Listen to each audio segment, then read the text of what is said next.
Amin'ny anaran'ny Ray sy ny Zanaka ary ny Fanamasina. Afaka mipetraka isika.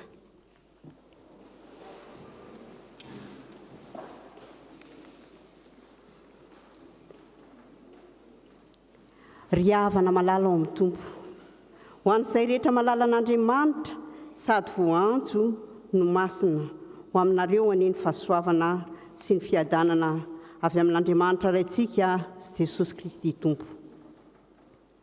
Anio Alahady 12 Oktobra 2022, Alahady famaranana amin'ny fankalazana amin'ny faha-telopolo taona ny SVK.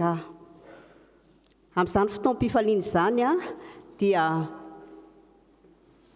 faliny ny sampana hifanotry eto amin'ny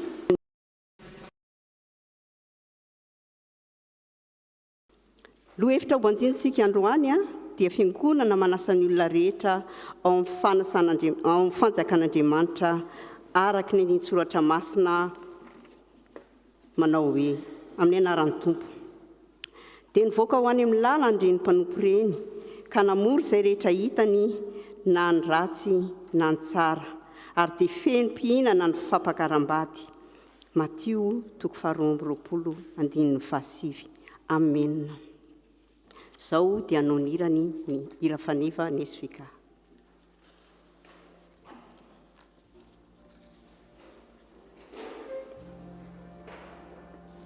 Miakatra ety anoloana isika rehetra toa.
riavana malala ndeha hisaotra sy hanome voninahitra an'Andriamanitra isika amin'ny famakiana ny salamo 5:7 andininy voalohany ka hatramin'ny faefatra.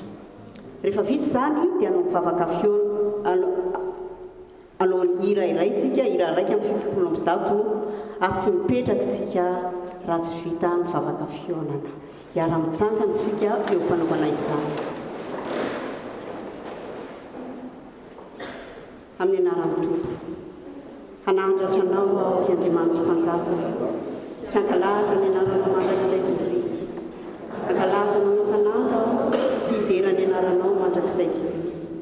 Lehibe ny tomboka tokony hoteraina indrindra, ary tsy takatry ny saina ny fahalehibiazana.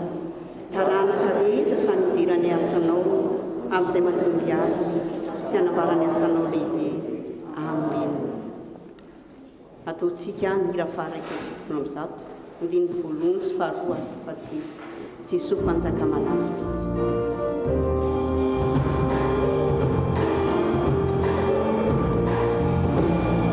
Yeah.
hivavaka sika. Isaoranay ianao ry tompo Andriamanitra io, fa Andriamanitra hatramin'ny taloha ianao ka mandrakizay. Ianao ilay tompo sy mpanjakanay, tompo mpandahatra ny fiainanay. Misaotra sy mankasitraka anao zay ny amin'izao fotoana lehibe izao dia ny famaranana ny 70 taona ny SVK. Koa raha nomboka izao fanompoam-pivavahana izao zay dia miaraha aminay amin'ny alalan'ny fanahinao masina mba ho tena tafahoana tanteraka aminao zay amin'ny alalan'ny hira, teninao sy ny vavaka ary ny fampianarana zay atao eto amin'izao fotoana izao mba ho tafaray tanteraka aminao zahay. Dia taio sy atreo izao fotoana izao mba ho voninahitra ao izay rehetra ataonay taon'io. Amin'ny anaranao Jesosy Kristy Tompo sy mpanavitra anay no angatahana izany. Amen. Afaka mipetraka isika.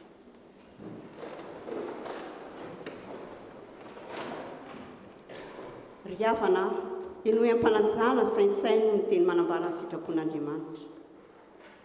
Hoy ny Tompo, aza manahy ianareo ka manao hoe inona no haninay, na inona no sotroinay, na inona no tafianay. Fa izany rehetra izany dia ka tsy hanjedika isa-fatratra. Fa fantatry ny rainareo izay any an-danitra fa tokony ho anareo izany zavatra rehetra izany. Fakatsao aloha ny fanjakany sy ny fahamarinany dia hanampy anareo izany rehetra izany. Amen.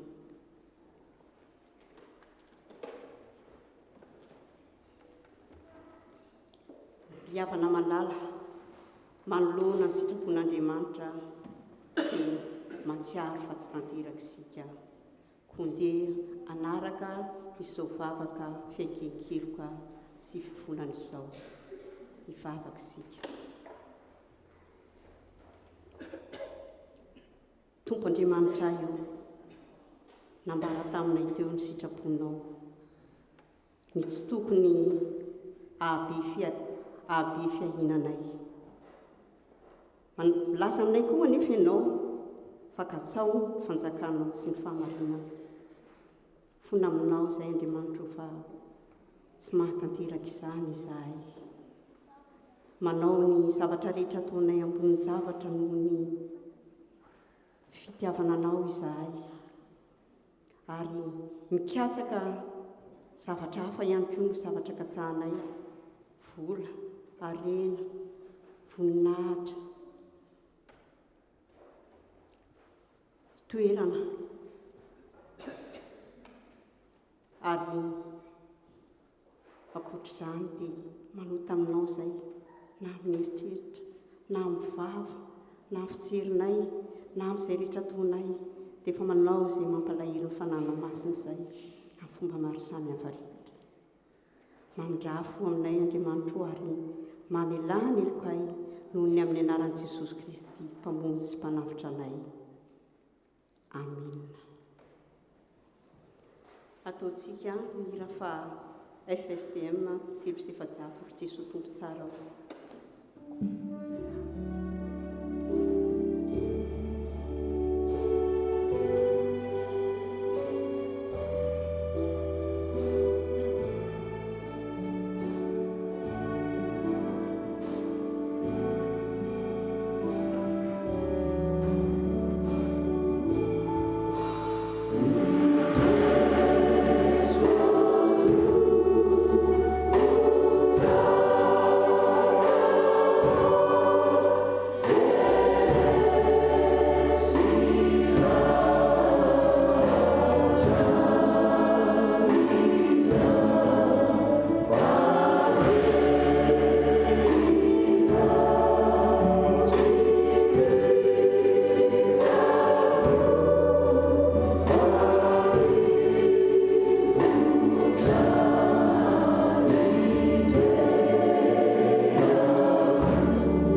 ry havana malala raiso ampifaliana sy fanantenana ny teny famelan-keliko a atotr'andriamanitra atsika hiaraitsanga antsika. hoy ny tompo, indray mpimaso monja no afoizako anao, fa amin'indra fo lehibe kosa no ampitiako anao. Aza matahotra no fotsiny ihany izay mino ny zanaka manana ny fiainana mandrakizay. Voavela ny elokareo no ny anaran'ny masina. Alleluia, miderany tompo. Amen. Hira fa 7:30.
Voninahitra ho an'ny avy indrindra ho an'Andriamanitra. Afaka mipetraka isika. Izao dia tonga eo amin'ny 10 minitra ny sekoly-alahady.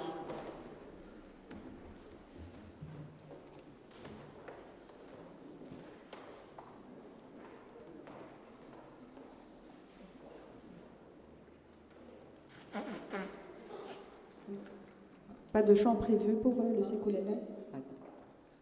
On invite les Sékoulalad à venir devant pour chanter, tous les enfants qui sont ici présents et les jeunes.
vous invite encore à rester debout.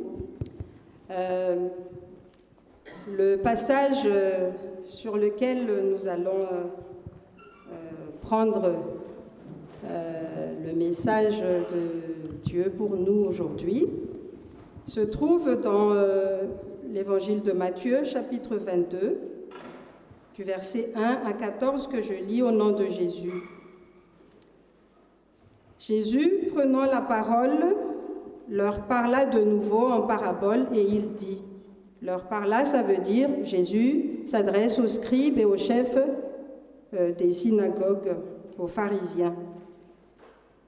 Le royaume des cieux est semblable à un roi qui fit des noces pour son fils.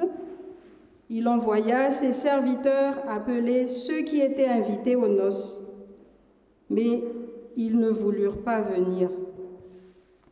Il envoya encore d'autres serviteurs en disant, « Dites aux conviés, voici, j'ai préparé mon festin, mes bœufs et mes bêtes grasses sont tués, tout est prêt.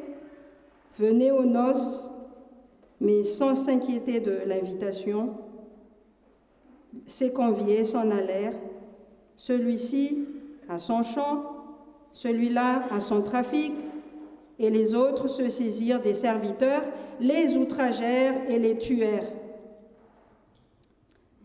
Le roi fut irrité, il envoya ses troupes, fit périr ses meurtriers et brûla leur ville. Alors le roi dit à ses serviteurs, « Les noces sont prêtes, mais les conviés n'en étaient pas dignes. Allez donc dans les carrefours et appelez aux noces tous ceux que vous trouverez. » Ses serviteurs allèrent dans les chemins, rassemblèrent tous ceux qu'ils trouvèrent, méchants ou bons, et la salle des noces fut pleine de convives. Le roi entra pour voir ceux qui étaient à table, et il aperçut là un homme qui n'avait pas revêtu d'un habit de noces. Il lui dit, le roi dit à cet homme, « Mon ami, comment es-tu entré ici sans avoir un habit de noces ?» Cet homme eut la bouche fermée. Alors le roi dit au serviteur, « Liez-lui les pieds et les mains et jetez-le dans les ténèbres du dehors, où il y aura des pleurs et des grincements de dents. Car il y a beaucoup d'appelés, mais peu d'élus. Amen. »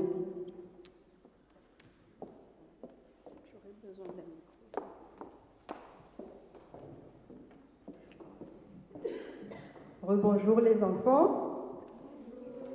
Alors, une petite question. Qui a été déjà invité à un mariage? Levez la main.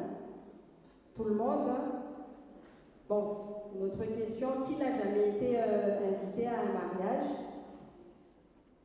D'accord. Bon, c'est pas grave, ça va arriver. Alors, est-ce qu'il y a quelque chose qui vous frappe comme ça, qui vous revient en tête? Qu'est-ce qui se passe dans un mariage? De quoi un mariage est si particulier, une fête de mariage? Oui? Oui? Un bisou. Un bisou, oui, voilà. Donc, on est tous d'accord, hein? Voilà. Et quoi d'autre?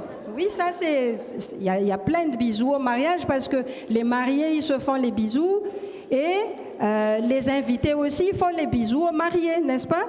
Voilà. Et quoi d'autre qui vous revient comme ça, là, les souvenirs?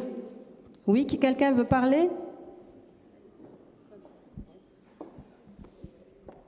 La danse.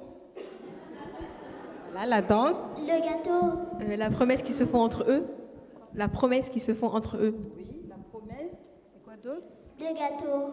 Des gâteaux, ah oui. On mange bien un mariage. Hein? Il y a un grand buffet. comme Pasteur Jeannot disait à chaque fois au caté, comme chez les Chinois, voilà, quand on mange au Chinois, le buffet, il est à volonté, n'est-ce pas? On mange bien, on mange des plats succulents, très très bons. Vraiment des repas vraiment dignes d'une grande fête, d'accord? Alors ici, nous avons un passage biblique qui parle justement d'un mariage. Il y a un roi qui a invité des gens. Il a lancé une invitation pour assister à la fête du mariage de son fils.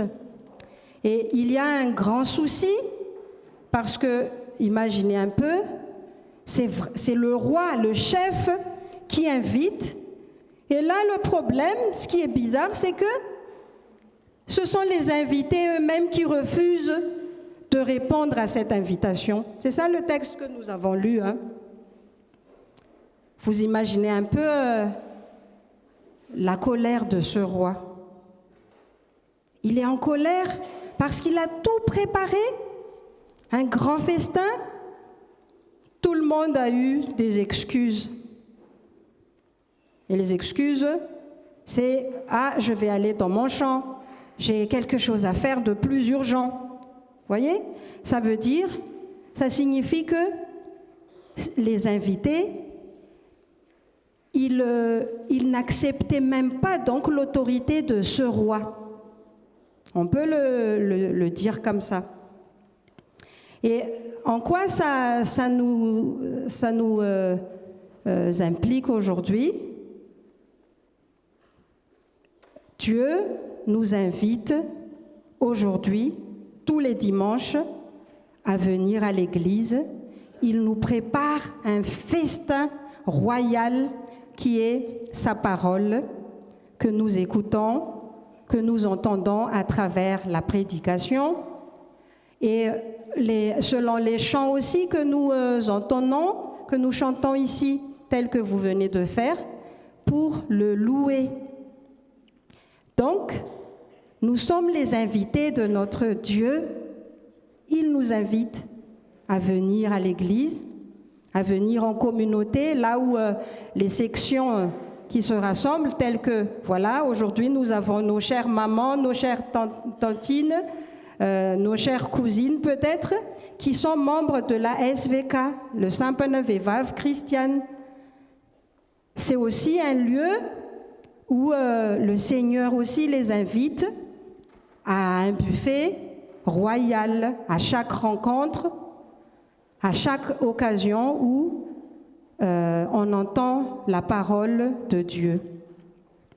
Donc, ne soyons pas, la leçon à retenir, c'est ça, ne soyons pas comme ces invités qui sont indignes, qui ne méritent même pas d'être invités. Voyez? Ça veut dire quoi? Le Christ, il veut régner dans nos cœurs, dans nos vies. Il veut vraiment être notre maître. C'est lui qui veut vraiment nous guider. Pourquoi faire? C'est pour qu'on puisse entrer dans son royaume, qui est la vie éternelle. Par contre, il y a quand même donc certaines conditions pour y entrer. D'abord, premièrement, on le sait très bien, il faut d'abord recevoir une invitation, il faut être invité. Est-ce que, quand on vient à l'église, est-ce que vous êtes vraiment conscient que c'est le Christ qui nous invite à venir à l'église? Ou c'est juste parce que j'ai envie de revoir mes amis, je veux voir tel ou tel. En fait, c'est le Christ qui nous attend déjà ici, tous les dimanches. Et il y avait un problème, je disais aussi, dans ce texte, parce que quand les vrais invités avaient décliné l'invitation, ils avaient refusé, ils étaient allés faire autre chose, le roi, il ne s'est pas arrêté là. Le banquet, le buffet était prêt. Il faudrait quand même que d'autres personnes viennent manger à sa table. Et qu'est-ce qu'il a fait? Il a envoyé ses serviteurs à aller dans tous les coins de la rue pour inviter toutes les personnes qu'ils vont y trouver. Donc, pour vraiment dire, n'importe qui a été invité à assister à cette fête de mariage. Et c'est comme ça aussi que le Seigneur nous envoie, nous invite à aller chercher à chaque coin, là où le Seigneur nous place, à nous d'inviter aussi les autres personnes à venir goûter à ce festin royal, ce festin céleste, à goûter à cette vie en abondance, vie éternelle que le Seigneur nous prépare déjà. Que la gloire seule soit pour le Dieu des siècles. Amen. Bon courage les enfants et encore merci pour le chant que vous avez chanté. Ça reflète vraiment la louange à notre Seigneur Jésus, qui est notre roi, qui veut vraiment régner en nous dans notre vie de tous les jours. Vous pouvez vous asseoir, prendre place. Merci.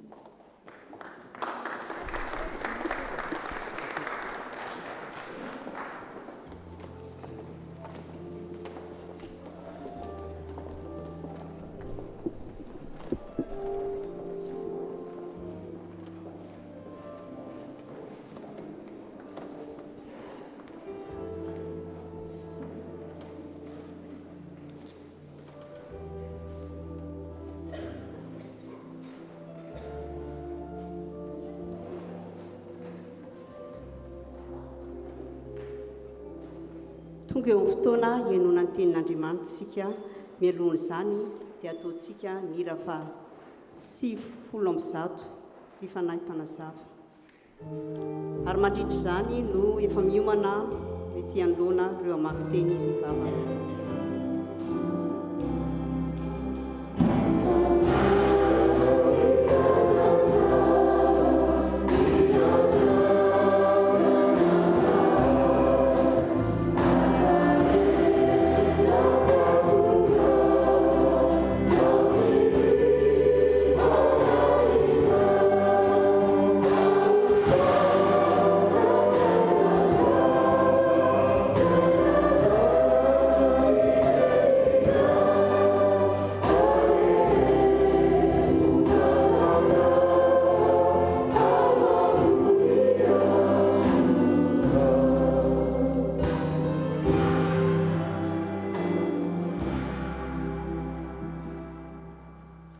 Iara-iondrika hivavaka isika tompo.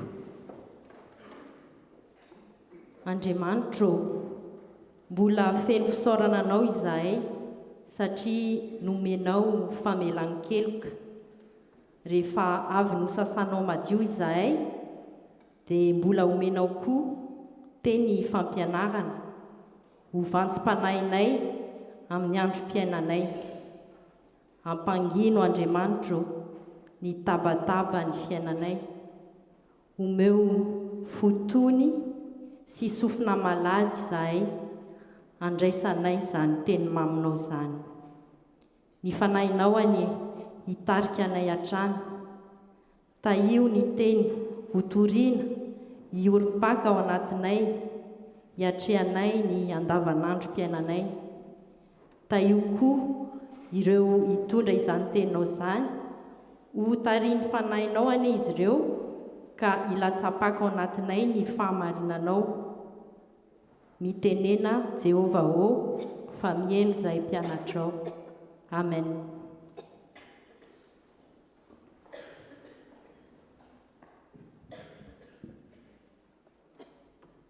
Iaraka mamaky ny teny soratra masina isika, izany dia ho hitasika ao amin'ny Isaia, toko 5:20, andininy 9 ka hatramin'ny 10. Isaia toko 5:20, andininy 9 ka hatramin'ny 10. Raha hita dia vakina amin'ny anaran'i Jesosy. Ary Jehova tompony maro dia nanao fanasana ao amin'ny firenena rehetra eo amin'ny tendrombohitra ity.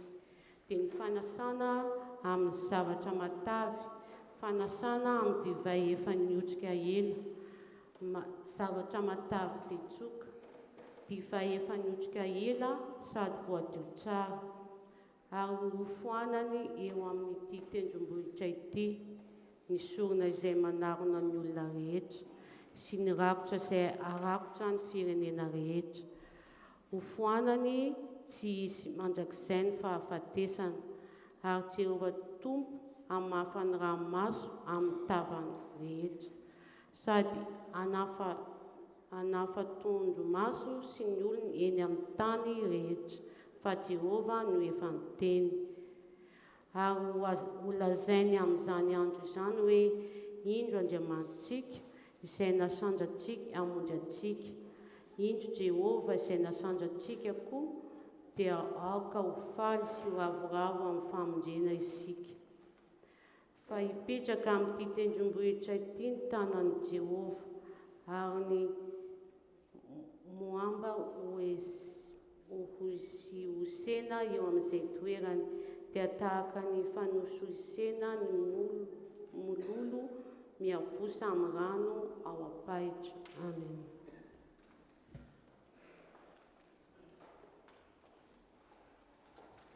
Faky teny faharoa hitanareo amin'ny epistily nosoratan'i Paoly ho an'ny Filipianina. Filipianina toko fahaefatra. Filipianina toko fahaefatra ny andininy faharoambifolo ka hatramin'ny faharoapolo. Filipianina toko fahaefatra ny andininy faharoambifolo ka hatramin'ny faharoapolo. Mahalala hetra aho ary mahalala hitombo, naiza ary na amin'inona na amin'inona, dia efa nampianarina ny hovoky sy honaona aho, ary hanambe sy alahelo. Mahay ny zavatra rehetra aho ao amin'ilay mampahery ahy, kanefa nanao soa ianareo no niaraka ory tamiko ka niantra ahy. Ary fantatrareo kory Filipianina fa tamin'ny andohan'ny filazantsara rehefa niala tany Makedonia aho, tsy nisy fiangonana na nandraha raha tamiko ny amin'ny fanomezana sy fandraisana afa-tsy ianareo ihany. Fa fony tany Tesalonika aza aho dia nampanatitra ho ahy indray mandeha aman'indroa ianareo hamonjy ahy. Nefa tsy toy ny mitady ny fanomezana noho izany, fa mitady ny vokatra izay tombo ho voninahitrareo aho. Fa manana ny zavatra rehetra aho, sady manana ambiampy azy. Feno aho rehefa nandray tamin'ny Epafrodito ilay zavatra nampitondrainareo, ka hanatitra hankasitrahana, fa hanatitra tian'Andriamanitra sady hankasitrahany. Fa Andriamanitra hahatanteraka izay rehetra tokony ho anareo araka ny hareny amin'ny voninahitra ao amin'ny Kristy Jesosy. Ary ho an'Andriamanitra rentsika ny voninahitra mandrakizay. Amen.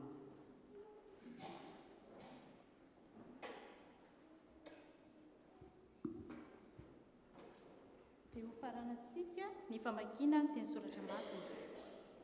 Izany dia ho hitantsika ao amin'ny Matthieu, filazantsara nosoratan'i Matthieu toko faharoa amby roapolo ka ny andininy voalohany ka hatramin'ny fahaefatra ambin'ny folo. Matthieu toko faharoa amby roapolo andininy voalohany ka hatramin'ny fahaefatra ambin'ny folo. Amin'ny anaran'i Jesosy. Ary Jesosy namaly dia nilaza fanoharana tamin'ny ndraika nanao hoe: ny fanjakan'ny lanitra dia tahaka ny mpanjaka izay nanao fanasana fampakaram-bady ho an'ny zanany lahy. Ary izy naniraka ny mpanompo ny antso izay efa nasaina mba hankao amin'ny fampakaram-bady, fa tsy nety ho avy ireo. Dia naniraka mpanompo hafa-koa indray izy ka nanao hoe: lazao amin'izay efa nasaina hoe indro efa voavoatra ny nahandroko, efa voavony ny omboko sy ny nafahiko, ka efa voavoatra avokoa ny zavatra rehetra, ka moankanesa tsy amin'ny fampakaram-bady ianareo. Nefa tsy nahoany akory izany, fa samy lasa nandeha izy, ny anankiray ho any amin'ny sahany ary ny anankiray ho any amin'ny variny. Ary ny sisa ny sambotra amin'ny mpanompony dia nisetrasetra taminy ka namono azy. ary dia tesitra ilay mpanjaka ka naniraka ny miaramilany dia nandringana izany mpamono olona izany sady nanjoro ny tanànany. Dia hoy izy tamin'ny mpanompony, efa voavoatra ny fampakaram-bady fa izay efa nasaina no tsy mendrika. Ko makanesa anareo any amin'ny sampanandalana ary izay hitanareo dia asao amin'ny fampakaram-bady. Dia nivoaka any amin'ny lalana ireny mpanompo ireny ka namory izay rehetra hitany, na ny ratsy na ny tsara, ary dia feno mpihinana ny fampakaram-bady. Ary noho efa niditra ny mpanjaka izany mpihinana dia nahita lehilahy anankiray izay tsy niakanjo fitondra amin'ny fampakaram-bady. Dia hoy izy taminy, ry sakaiza, ahoana ny idiranao eto? Nefa ianao tsy niakanjo fitondra amin'ny fampakaram-bady? Jesina izy. Ary dia hoy ny mpanjaka tamin'ny mpanompony, afatoro ny tongony aman-tanany dia ario any amin'ny maiza any ivelany izy, any no isy ny fitomanina sy ny fipitroanify. Fa maro no antsoina nefa vitsy no fidiana. Amen.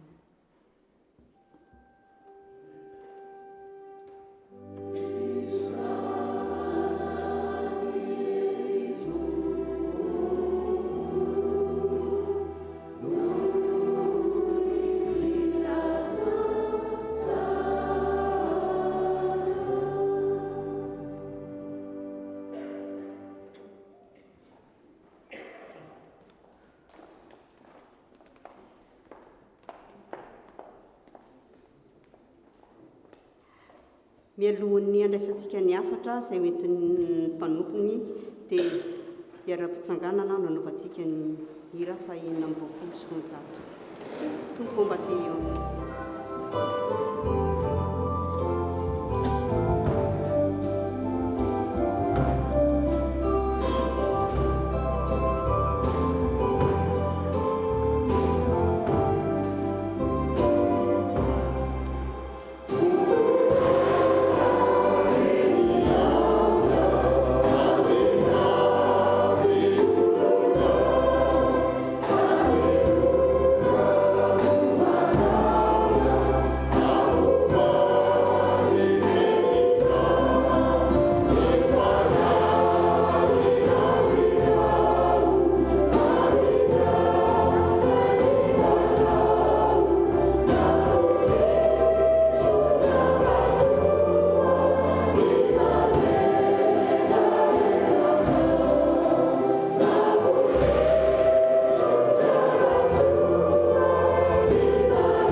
Prions, Seigneur, nous voici devant toi, faim, soif de ta parole. Nourris-nous, Seigneur, par ta parole de vie. Fikisay tompo satria ainao an'izay mahazo azy tokoa ny teninao fa melombelomana ny nofinay rehetra ary sambatra izay voasa amin'izany fampakaram-bady ny zanak'omby zany. Sambatra izay satria asainao amin'izany koa indreto izay tompo miditra sy manokatra ny fonay ny fiainanay eo anoloanao. Mitenena tompo fa vonina izay ny andray izany tenina izany. Amen. Afaka mipetraka isika. Tout a été dit par le pasteur Roubi, je ne dis en accent, mais je vais juste adapter au contexte du 30e anniversaire de notre cher groupe des dames FPMA ex-Marseille. Efa voalazan'ny pasteur teo avokoa ny zavatra rehetra fa anohy izany fotsiny ary ampifandray aminy amin'izao hoe faha-telopolo taona ny sampana vehivavy kristianina eto amin'ny FPMA ex-Marseille. Fanoharana no nivakiana tamintsika teo ny amin'ny filazantsara, fanoharana ny amin'ny fanjakan'Andriamanitra tsy haivina ary efa haitsika tsara le izy fa mahasoa atsika trano ny teny miverina dia ny fanjakan'Andriamanitra dia misy lafiny anankiroa zay a le fanjakan'Andriamanitra efa tonga ary ao anatiny zany isika rehetra zay mino a sy ilay fanjakan'Andriamanitra zay mbola ho avy andrasana isan'ora isan'andro rehefa mifomaraintsika dia efa mivonona ny amin'izany satria tsy fantatritsika ny ora sy fotoana ny atongavany zany fanjakan'Andriamanitra zany ary io le fanjakan'Andriamanitra ho avy io a no efa misy filazana teo amin'ny vakiteny voalohany teo hoe amin'izany dia tsisy tsony tomany tsisy tsony ranomaso tsisy tsony alahelo fa fahatanterahana tanteraka dia itsika izao a miandry ny fahatongavany zany zay ny mahakristianina atsika miandry ny fahatongavany zany fanjakan'Andriamanitra zay mbola ho avy zany dans le royaume de Dieu il y a l'aspect déjà du royaume de Dieu et l'aspect du pas encore du royaume de Dieu et nous sommes encore dans le royaume de Dieu qui est déjà là et nous attendons chaque seconde, chaque minute, le royaume de Dieu à venir. Et c'est pour ça qu'on prie que notre reine vienne. Zay zany tsara ho fantatsika dia le fanoharana ny sesy a ny fanoharana anio a voalaza teo dia fanoharana ny amin'ny fanjakan'Andriamanitra le efa tonga le déjà dia tsy iza fa ao anatin'ny fiangonana ary hoarana amin'ny fampakaram-bady le izy c'est une parabole le royaume de Dieu comparé à des noces un mariage zany hoe fahasoavana zavatra tsara fifaliana bisou gâteau akanjo tsara fety fianakaviana fiaonana zay no ilazana azy tsy manohatra mihitsy ary tsy misy mihitsy amin'ny filazantsara no amin'ny baiboly hoe ny fanjakan'Andriamanitra dia tahaka ny fandevenana ka mitomany avokoa ny olona ao satria ny lozany malala raha hiteny fandevenana ny soratra masina dia fandevenana ny fahotatsika mila levona fa ny fanjakan'Andriamanitra le indrindraindrindra le efa ankehitrio le efa ampidiliny rehefa nino nandray amin'ny tompo isika dia miditra amin'izany fanjakan'Andriamanitra zany dia tany aloha ao amin'ny fanjakan'Andriamanitra ety an-tany io dia hitatsika mbola mifangaro ny tadidinareo ninona tseniko tsara ny vary sy ny tsy marifary dia ny mpianatry ny tompo miteny andao ngotana dia ao nosy Jesosy rovinana izy voangotana le am'le fahatongavan'le fanjakan'Andriamanitra ho avy iny a eo no avahany amin'izay ny tsy farifary dia eo no misy je vais dire en français des bonnes et mauvaises surprises. Vous voulez que je commence par la nouvelle, par la bonne, les bonnes ou les mauvaises? Ah, mauvaise nouvelle, malheureusement, parce qu'il y en aura beaucoup qui vont dire Seigneur, Seigneur, on a fait des miracles, on a prêché la bonne parole, on a chassé des démons. Et le Seigneur dira, oh, je vous connaîtrai, je ne vous ai jamais connu, c'est la mal. Maro metene efa nanao asa mahagaga tamin'ny anaranao zay tompo efa nandroka demony efa nanao sosososao toy ny tompo hoe tsy fantatry mauvaise surprise. Et je prie le Seigneur et c'est pour ça que je me bats pour l'évangile pour qu'aucun de nous ici soit rejeté à ce moment-là. Zay ny faniriako zay ny fanirinay amampitandrony hoe tsy hisy na dia ray azy ka azo zany teny zany hoe tsy fantatra akory alors que des gens qui ont œuvré, qui se sont donnés pour l'évangile, alors le Seigneur va dire non, je ne vous ai jamais connu. Passons par la bonne surprise. Ça y est, isy ndray olona amin'izany fotoan'izany dia zao ho gagy izy hoe fa taiza zay jesosy no taiza ianao no nivanginay ka narary, taiza ianao no nona ka nomenay sakafo. Des gens qui vont entendre des belles surprises, tsy nieritreretina kory vaky teny tapabolana zay dia hoe miteny tamin'ny fariseo sy ny mpanoradalàna Jesosy hoe tandremo fa melo lalana anareo aiza any amin'ny fanjakan'Andriamanitra ny iza ny mpamoretra sy ny vehivavy jangajanga. Misy olona mantsy eritreretina hoe tony a dia fa tsy avotra tsony zay fitenitsika azy reny aloha dia fa ary amin'ny autoroute je sais pas combien makany amin'ny fahaverezana. Dia misy indray mieritreritra hoe zay indray a dia fa manana passeport garantie visa d'entrée fa mahazo ny fanjakan'Andriamanitra, alors que y aurait des mauvaises et des bonnes surprises. Et mon engagement, mon souhait, notre souhait qu'aucun de nous ici, et ceux qui écoutent, qui entendent, qui suivent le message par le via des YouTube et compagnie, soit abandonné.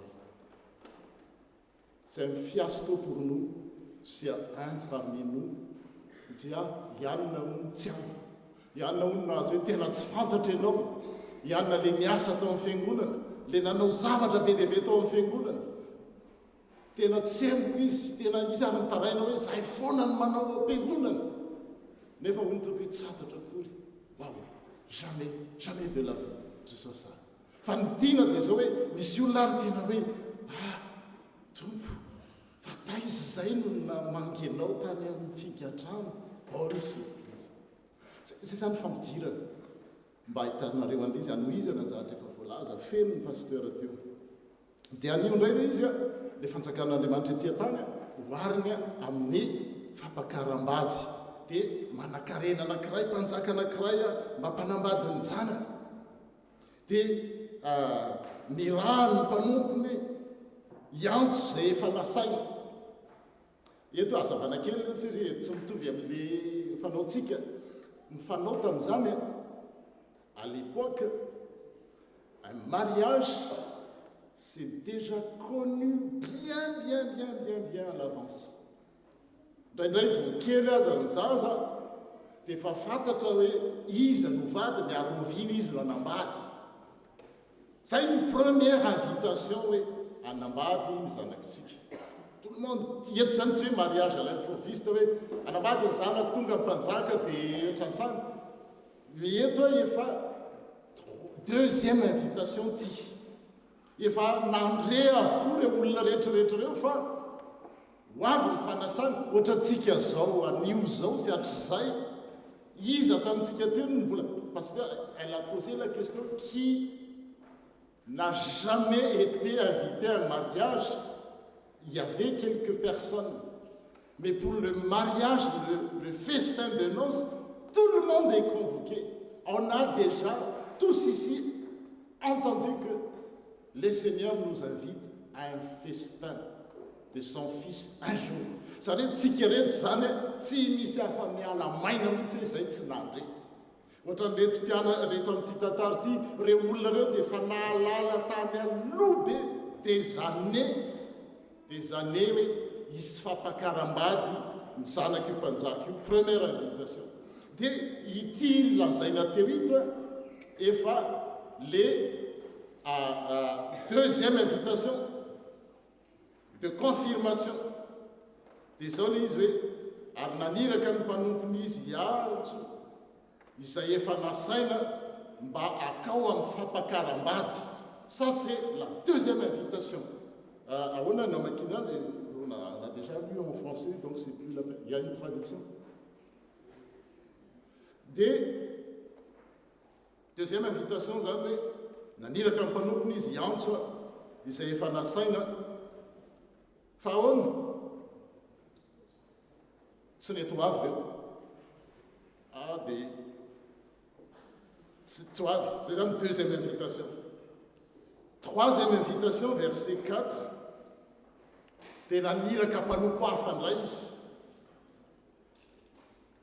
ka miteny hoe lazao am'ireo zay efa nasaina reo le efa nahazo an'le deuxième invitation. Première invitation c'est save vedette, deuxième invitation c'est confirmation ho avy zay, ary eto am'izay zany ny andininy faefatra efa vonona ny repas, efa vonona ny sakafo nomaniko, efa voavolo ny omboko sy ny nafako, ka efa vonona avokoa ny zavatra rehetra. Eto zany c'est le jour J.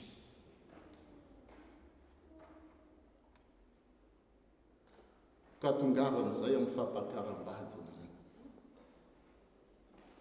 valona nefa tsy nahoan'ireo zany. Samy lasa nandeha izy tany amin'ny sahany mpamboly dia lasa namboly akizay mamboly. Inona no hanina eo mariage ihany mahafinaritra fa aleo zay amboly. Ny sasany ho any mivarotra business asa business sa nahoana nazahoana vola ary sisa rehetra ary mba hoe namboly dia ny sasany mivarotra fa ny sasany le mpanompon-drana lefa tsy nizaran'le invitation tso fa hoe efa vonona ny sakafo tongava amin'izay. Inona nataony indreny dia indray no midaroana. Ny sisa ny sambotra amin'ny mpanompony any setrasetra taminy ka namono azy mihitsy. Teranareo mitoeran'le mpanasy ty dia inona mbo ataonareo zay? Bravo, félicitation, lamako tezitra izy zany. Efa ny invitation efa lasa mataona ny marobe. Deuxième invitation confirmation efa miterina. Troisième invitation efa hoe vonona ny sakafo dia mbola tsisy tonga ihany izy rehetrarehetra fa miala bala ho fitenena zay mivarotra zay mamboly. Sasany aza ny mpanompo no traona dia tezitra le mpanjaka ka nanira ny miaramila dia nandringatra ireny mpamono olona ireny sady nandorony tany. Azo lazaina izy hoe ireo le jiosy tao amin'ny testamenta taloha zay nataon'Andriamanitra an'izany ny rano mpanompo, ny rano mpaminany fa reny ny vonony reny tsy nenony. Avy eo izy maniraka ny zanany dia tonga le zanany dia Jesosy. Dia izay no mitondra antsika indray eto amin'ity anankiray ity hoe dia ho izy tamin'ny mpanompony efa vonona ny fampakaram-bady fa ireo izay nasaina tsy mendrika. Koa makanesa ianareo eny amin'ny sampanandalana ary izay hitanareo dia asao ho ao amin'ny fampakaram-bady. Dia nandeha ho eny amin'ny lalana ireny mpanompo ireny ka namory izay rehetra hitany. Arantsiny namory izay rehetra hitany. Ana fahitanareo azy izy ale nivoreny izay hitany. Mba tiako hitanareo na ny ratsy na ny tsara. Je vais relire en français.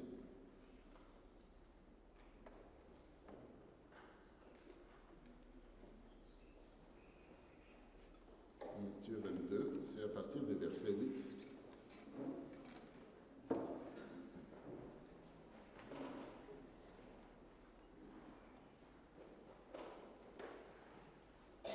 Ils rassemblèrent tout ce qu'ils trouvent mauvais et bon.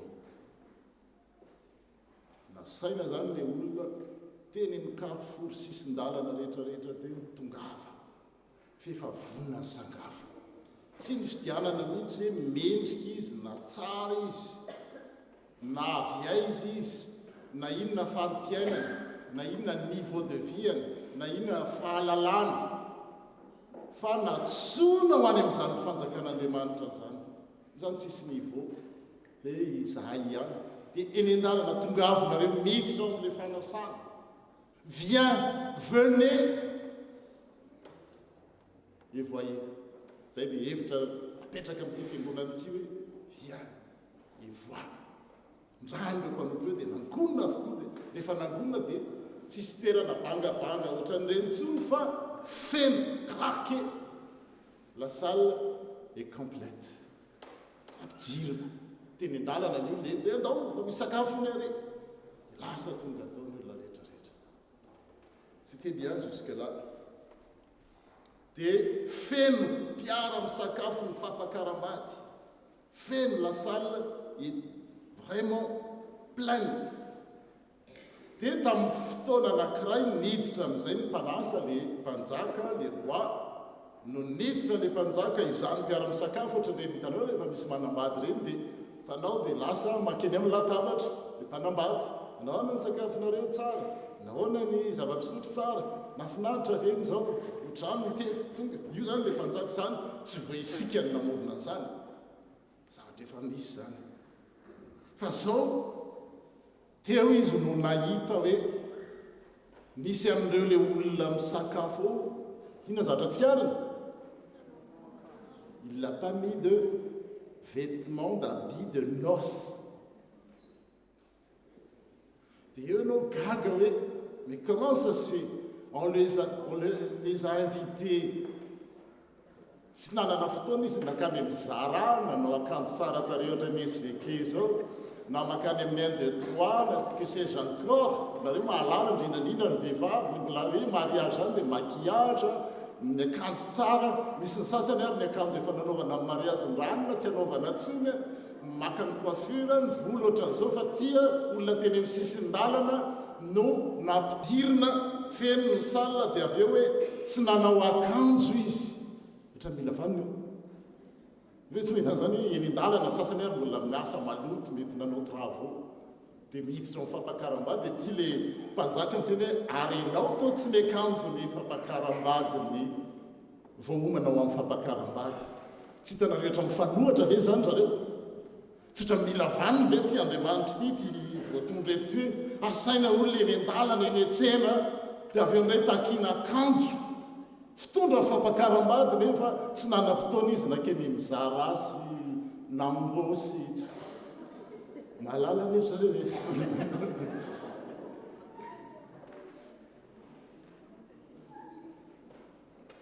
En fait, la pratique de l'époque, quand on est invité à un mariage, c'est lui qui invite, distribue, qui donne un vêtement à l'entrée.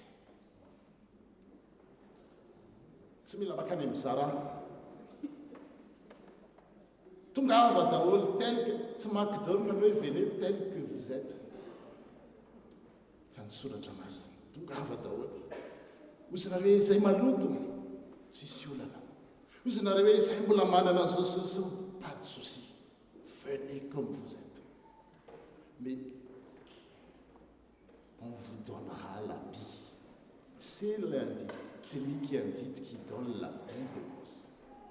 Et voilà le pourquoi kina ny rangaha rehefa avy eo hoe fa maninona ianao. Hitanareo fanao zany rehefa makany amin'ireny Nouvelle-Calédonie nareo na anelarenao tsy haiko mety an'izany le asianan'le tsy haiko ny anarany hoe ny samboady reny ampidirina dia manana an'iny daholo ny invité rehetrarehetra.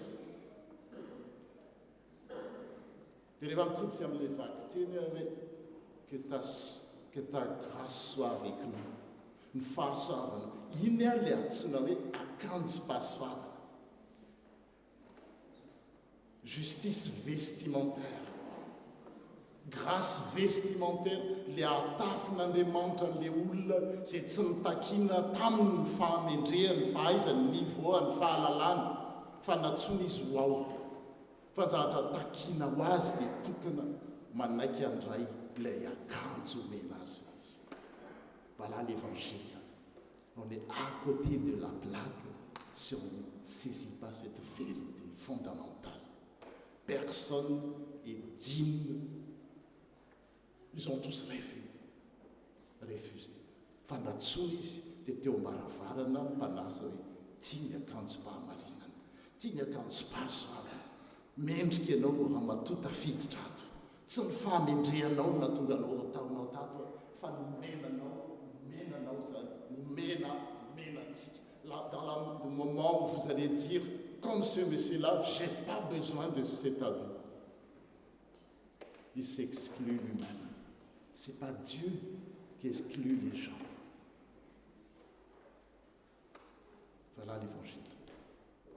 Alors, c'est une hevitra ny SVK hoe adaptena amin'io izy hoe aoka ho aminay ny iny akanjo iny no manamarika an'izay fahasoavana zay ary omeny maimaimpona fa tiano ho tafitsika, tiano anaovantsika, tiany isaloratsika. Raha mandinikina reo ny fotoana tsy ampy avo nanota e Damasiva dia inona zavatra nataony voalohany indrindra? Nandraitsy akanjo na viavy. Izy ny te hanjaitra ho an'ny tenany. Fa inona nataony Andriamanitra tamin'ny Adama? Andriamanitra no namono biby natafiny azy. Ce qu'on appelle la justice vestimentaire. Hitafio Jésus-Christ. Ary omeny maimaimpona zany. Zay hoe tena hoe mahatonga miteny hoe zahay mpiandraikitra dia hoe zany ny faniriana iny que chacun puisse. Bravo avec vos tenues vestimentaires, excellent, joli, et continuez. Mais il ne faut jamais oublier la tenue que le Seigneur vous donne. Et sans cette tenue, on sera honte. Gina tahaka amin'ity lehilahy ty. Dia hoy izy tamin'ny resaka izy, ahoana no hidiranao eto? Nefa ianao tsy nanana ny akanjo fitondra mifampakaram-bady. Et tsy nahateny izy. Moi, je ne veux pas que vous allez être comme ce monsieur-là. Gina amin'izay andro zay. Tsy nahateny izy. Dia avy eo mampatahotra be izy. Ary mpanjaka dia nitenim-panohy afatoro ny tongony aman-tanany dia hozy nareo mampitahotra ianao pasteur. Tsy mampitahotra zany.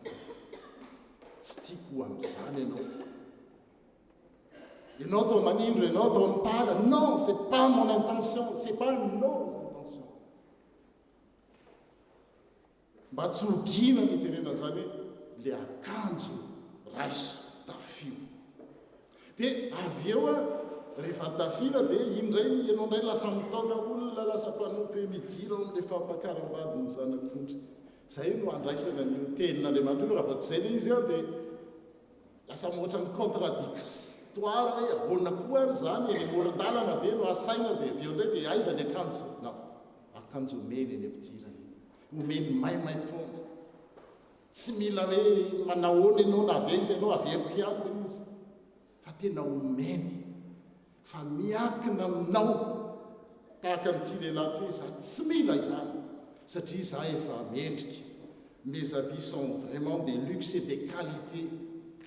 Je suis à un certain niveau, j'ai plus besoin de la grâce. Et malheureusement, ce sera une mauvaise surprise pour lui. Qui n'y ianao mety reto reo olona rehetrarehetra tsisy mendrika ireo fa nanaiky ho tafina le fahasoavana. Aoka ho aminay ny fahasoavana zay izy hoe ho aminay ho tafinay le fahasoavana. Averiko ihany, c'est beau, c'est joli, vos tenues. Mais n'oubliez jamais d'avoir la tenue que le Seigneur vous donne, qui marque sa grâce, reçue par la mort et la vie de son Fils. Hitafio Jésus-Christ. Ary zay le hoe misambatra ny olona zay voasa any amin'ny fampakaram-bady ny zanak'ondry. Izy reo olona be dehibe reo olona reo dia le nanasa ny akanjony tamin'ny rano ny zanak'ondry. Voilà l'évangile. L'évangile, c'est pas une évangile si on dit oh mais tsy maninona tongavinareo amin'izay ataonareo zao, tsy maninona ça va fietiviekinareo ve teny amoron-dalana dia nareo indray nohatran'izao. Manitaka zany. Ny filazantsara dia zao tsy mendrika, tsy misy mendrika na dia ray azy fa tafian'Andriamanitra ny fahasoavana. Dia azy esorina zany, tafio zany. Raha misy namana mbola tsy mitafy zany dia tena hoe izay no ataontsika vaindondra raha hoe ahoana tompo sa voasa dia nefa namako, ny havako, ny ara-mivavaka tamiko any ivelany hogina tahaka n'ity lehilahy ty dia ho mandry ve ny saiko amin'izany. Rehave dia mandry ny sainareo hoe tsika mifaly be dia ao ambadika eo misy olona any ivelany. Nefa tsika miteny hoe kristiany, tsika miteny hoe pasteur, tsika miteny hoe diakona, olona mpiandry, vita batisa mpandray fanasany tompo. Ny tanjona dia zao ny ahaizantsika tsirairay mandray zany fahasoavana zany. Aoka ho aminay ny fahasoavan'ny tompo Andriamanitra ary ampitoera aminay ny asan'ny tananay. Tsisy asan'Andriamanitra hitoetra izany raha va tsy misalotra ny akanjo-pahamarinana io. Any amin'ny Isaia toko voalohany any dia hoe fofona fahavetavetana ho azy ny vavaka ataonareo. Leo fa mivaky teny tamin'ny Filipianina teo dia hoe rehefa mitafy le akanjo sy pahasoavana dia ahoana ny teny teo? Anitra kasitrahana. Il prend plaisir le Seigneur de ce que nous faisons. C'est nanao an'izao, bravo, mahafinaritra any nataonao, faly aozy Andriamanitra, anitra kasitrahan'Andriamanitra ny zavatra ataontsika. Fa raha sanatria tsy miakanjo an'ilay akanjo sika dia izao fofona fahavetavetana ry sasatry ny mitondra izany ao ny tombo. Tsy sitraky ny fivavahana aroaroaparatsy. Là-bas, elle est dans notre camp. La tenue tsy haiko anao fiteny zany, efa omena manako. Tsisy mihitsy teny hoe za tsy manambola, za tsy nana fotoana hivarota, zany mantsy ny hoe za mambola, za mazao zao. Fa teny hoe omena maimaim-pona fa anjaranao no manao azy. Eto mpamarana anao teo dia amaranaka an'izy dia nisy tantarany tantarako tamin'ny komité maritany tany anisy oatra ny verina ataontsika hoe misy lehilahy anankiray izay misy tanora azy, il y a un jeune en Afrique et dans un village il y a un monsieur qui sait tout. C'est un patriarche. Et c'est à ce monsieur qu'on demande si on a des difficultés dans la vie, il y a des questions qu'on trouve, on n'a pas encore trouvé des réponses. Et ce jeune homme dit, mais moi je suis intelligent, je vais le coincer ce monsieur-là. On va voir on va voir et je vais démontrer à tout le monde que c'est pas aussi intelligent que ça, le monsieur, c'est un sage. Satria izay makany ny olona zany dia daty ahoana zao dia izy manome torohevitra tsara dia zao dia le tovolahy kely io teny hoe andaso coinceko, za mantsy mifanao coinceko dia hita eo raha natao tamin'i Jesosy. Dia lasa le tovolahy, le jeune homme il est venu et en se baladant dans la rue, donc il a attrapé une mouche. Il est venu voir le monsieur. Daddy, je sais que tu es un homme sage qui arrive à déchiffrer tous les problèmes du village. Je sais très bien, mais je vais te demander qu'est-ce qui est dans ma main. Telle l'état d'arrêt, mouka, c'est une mouche. C'est non, mais oui, il le sait, mais je suis encore plus intelligent que lui, mais je vais démontrer devant tout le monde qu'il a tort. Oui, c'est une mouche. Mais est-ce une mouche vivante ou une mouche morte? Mouka vella, et ça, mouka mati. Là, vous me tenez, mouka vella, de pire. Vous me tenez, mouka mati, de tsipter. Ça n'est ni c'est nul la milafan, ni la tonio, des autres, disponantis. Tenue, mouka vella, de pter, tenue, mouka mati, de vella comme ça, de disponisé. Tu t'as nul les autres, c'est marrant. Atatrareo ny valiny moka velona sa moka maty une mouche une mouche vivante ou une mouche morte. Et qu'est-ce qu'il a dit le monsieur? Ça dépend de toi. Ma velona na mamatiny dia mitodika amin'izy feka izy feke todika amintsika rehetra zay nandre zao teny zao na amin'ny alalan'ny hainao manjery na izao dia eo an-tanatsika miakina amintsika le akanjo dia ogina ohatra ny tirangaty ivy itsika sa te azo le bonne surprise midira ao amin'ny fanjakan'ny tompo zay efa nomanina anao le invitation efa ela be miakina aminareo tsy miakina aminay intsony tsy miakina aminay aminareo ho voninahitra Andriamanitra. Amen.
Zao dia hanao ireray ny sampana.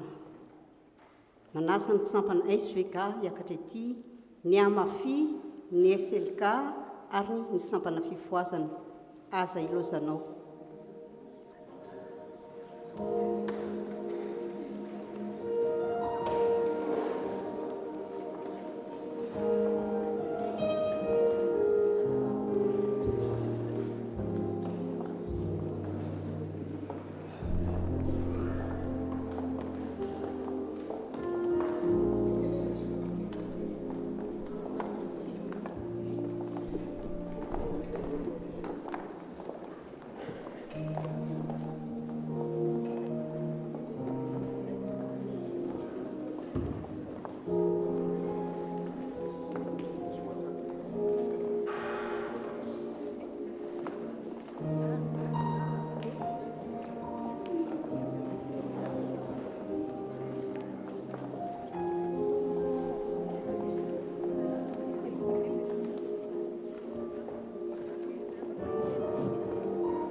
Jesus.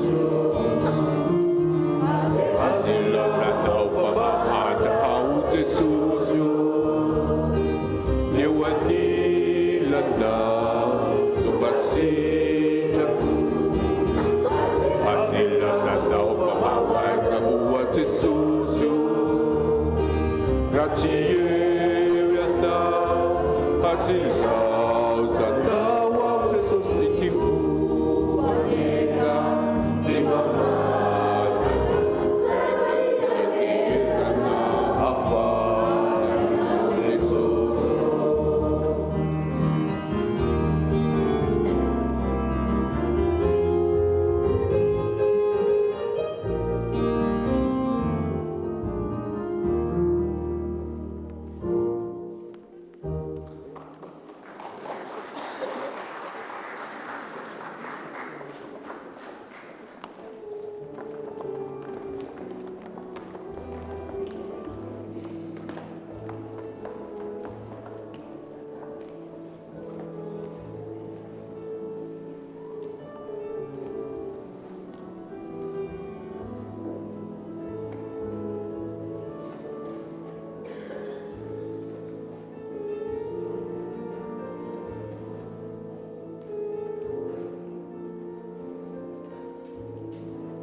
Ny olona voavela ela ry havana dia samy manambara-pahabe maso ny finoana. Hiara-hitsangana sika aneo ny fanekempinoana izay resantsika amin'ny fiangonana manerana mino an'Andriamanitra retsi-toa mpanao ny lanitra sy ny tany ary mino an' Jesosy Kristy izay nitovitonona tamin'ny fanahy masina nateraka marivitsiny nijara tampakotolona nombona tamin'ny Jerusalema matika anapevina nidina teo amin'ny fiainantsika nitsangana tamin'ny andro fahatelo niakatra ho any an-danitra mipetraka eo kavanan'Andriamanitra retsi-toa avy any ny finitsara ny velona sy ny maty mino ny fanahy masina ao fiangonana masina manery an'izao tontolo izao fiangonan'ny olona masina ny famelan-keloko fitsanganan'ny tena amin'ny maty ary ny fiainana mandrakizay. Amen. Afaka mipetraka sika.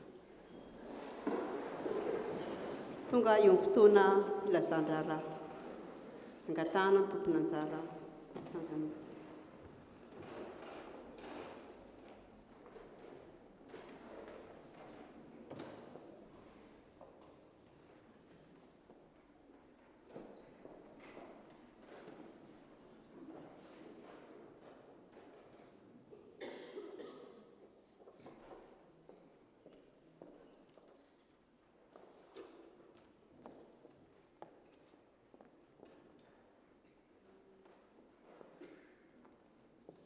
Melohan'ny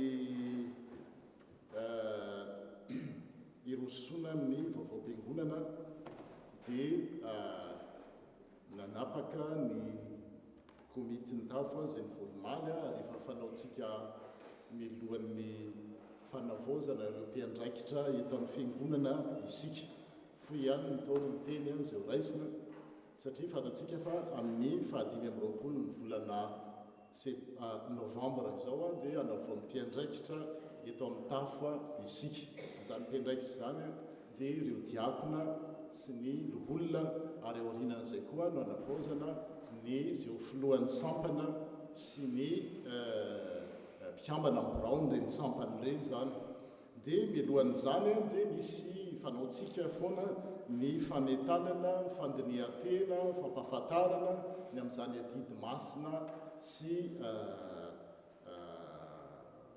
manandanja izany ary misaotra ny mpitantsoratra nampatsiahana satria izany ho voatendry anazava izany anio fa anyarina dia efa nidimety ireo mpiandraikitra ireo ka anjarako izany anio no manentana antsika hoe efa mibanjina mitodika sady amin'io andro 25 ny volana novambra io zay anavaozana ireo diakona sy ny olona eto amin'ny fiangonana ka mety isika izao no antsona ho amin'izany hiditra ao amin'izany asa fanompona ny diakona sy ny olona zany na mety isika koa no andeha hifidy izany.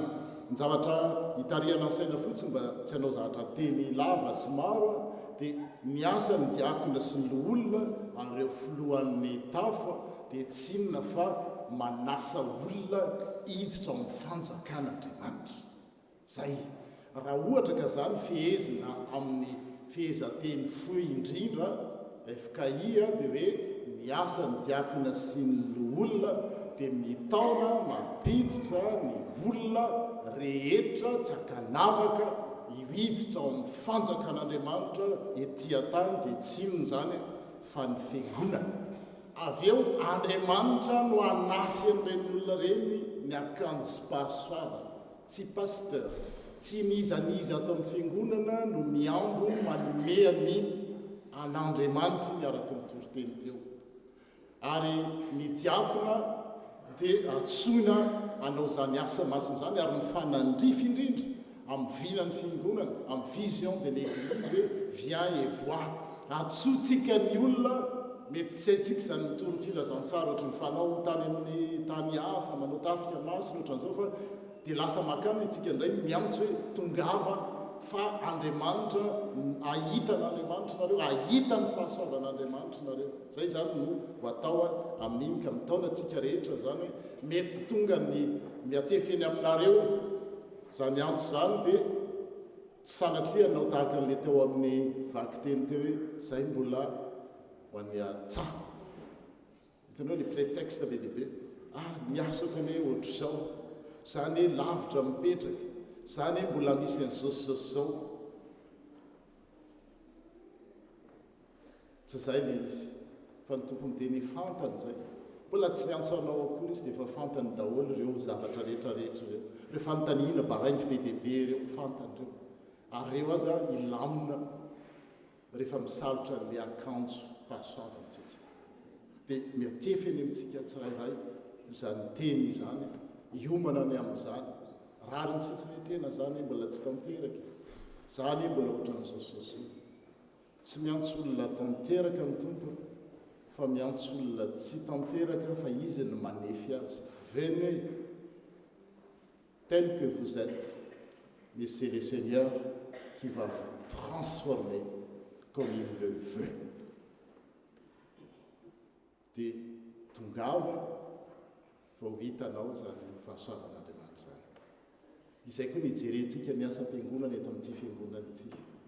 Mitaona ny olona rehetra ao amin'izany fanjakan'Andriamanitra zany. Averiko ihany mitaona ny olona rehetra tsy akanavaka, tsisy fiavahana foko, fiaviana, niveau social, connaissance, fa ny tompony miantso ny olona rehetra. Fa izy no anafiny tsirairay hanome ny fahasoavana. Zay ny filan'ny fiangonantsika.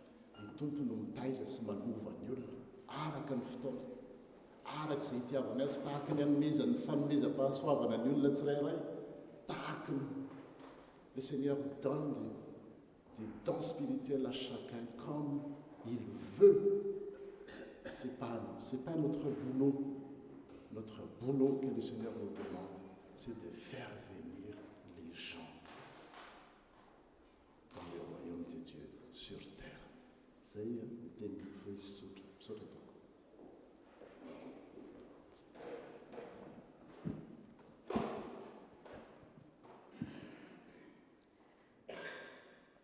Dia mbola faly miarabantsika ry havana amin'izao alahady fa 15 ny volana oktobra izao, alahady famaranana ny jobily faha-30 taona ny SVK. Miarabanareo izay manaraka n'izao fitaovam-pivavahana izao koa amin'ny alalan'ny tambazotra YouTube na Zoom. Fiadanany tompony aminareo.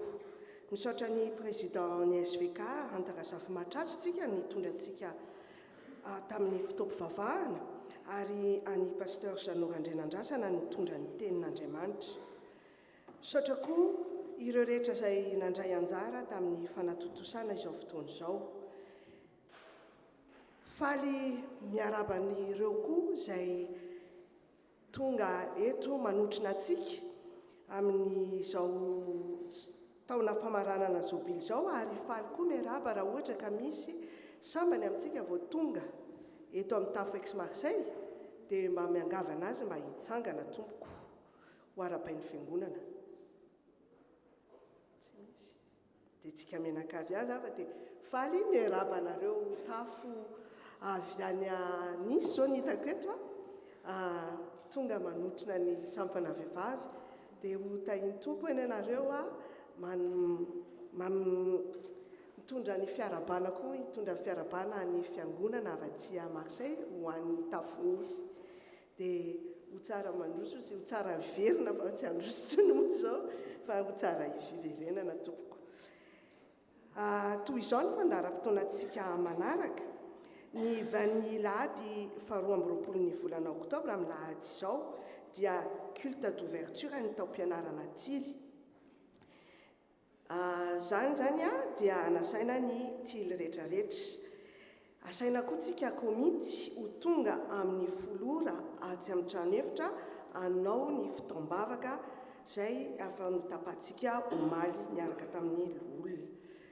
Ny 17 ny volana oktobra fa 7 fa tsy 17 azafady tompoko dia ataontsika ny hetsika faharoan'ny fiangonana tolo-tanana promesse des dons. Izany dia afaka atontsika ny ekipa finance misy ny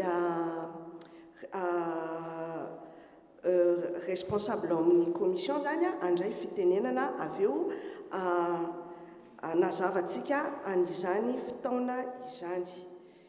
Ny 7, ny 8 sy 15 ny volana novambra kosa no anatanterahana ny zakabe national izay atao amin'ny Zoom. Ny 12 ny volana novambra kosa dia ho tanterahantsika eto amin'ny toerana ny culte FPF ka mila nahazo taratasy toy izao tsika mangataka bénévole manao azafady raha vakiko amin'ny teny vazaha azafady tompoko.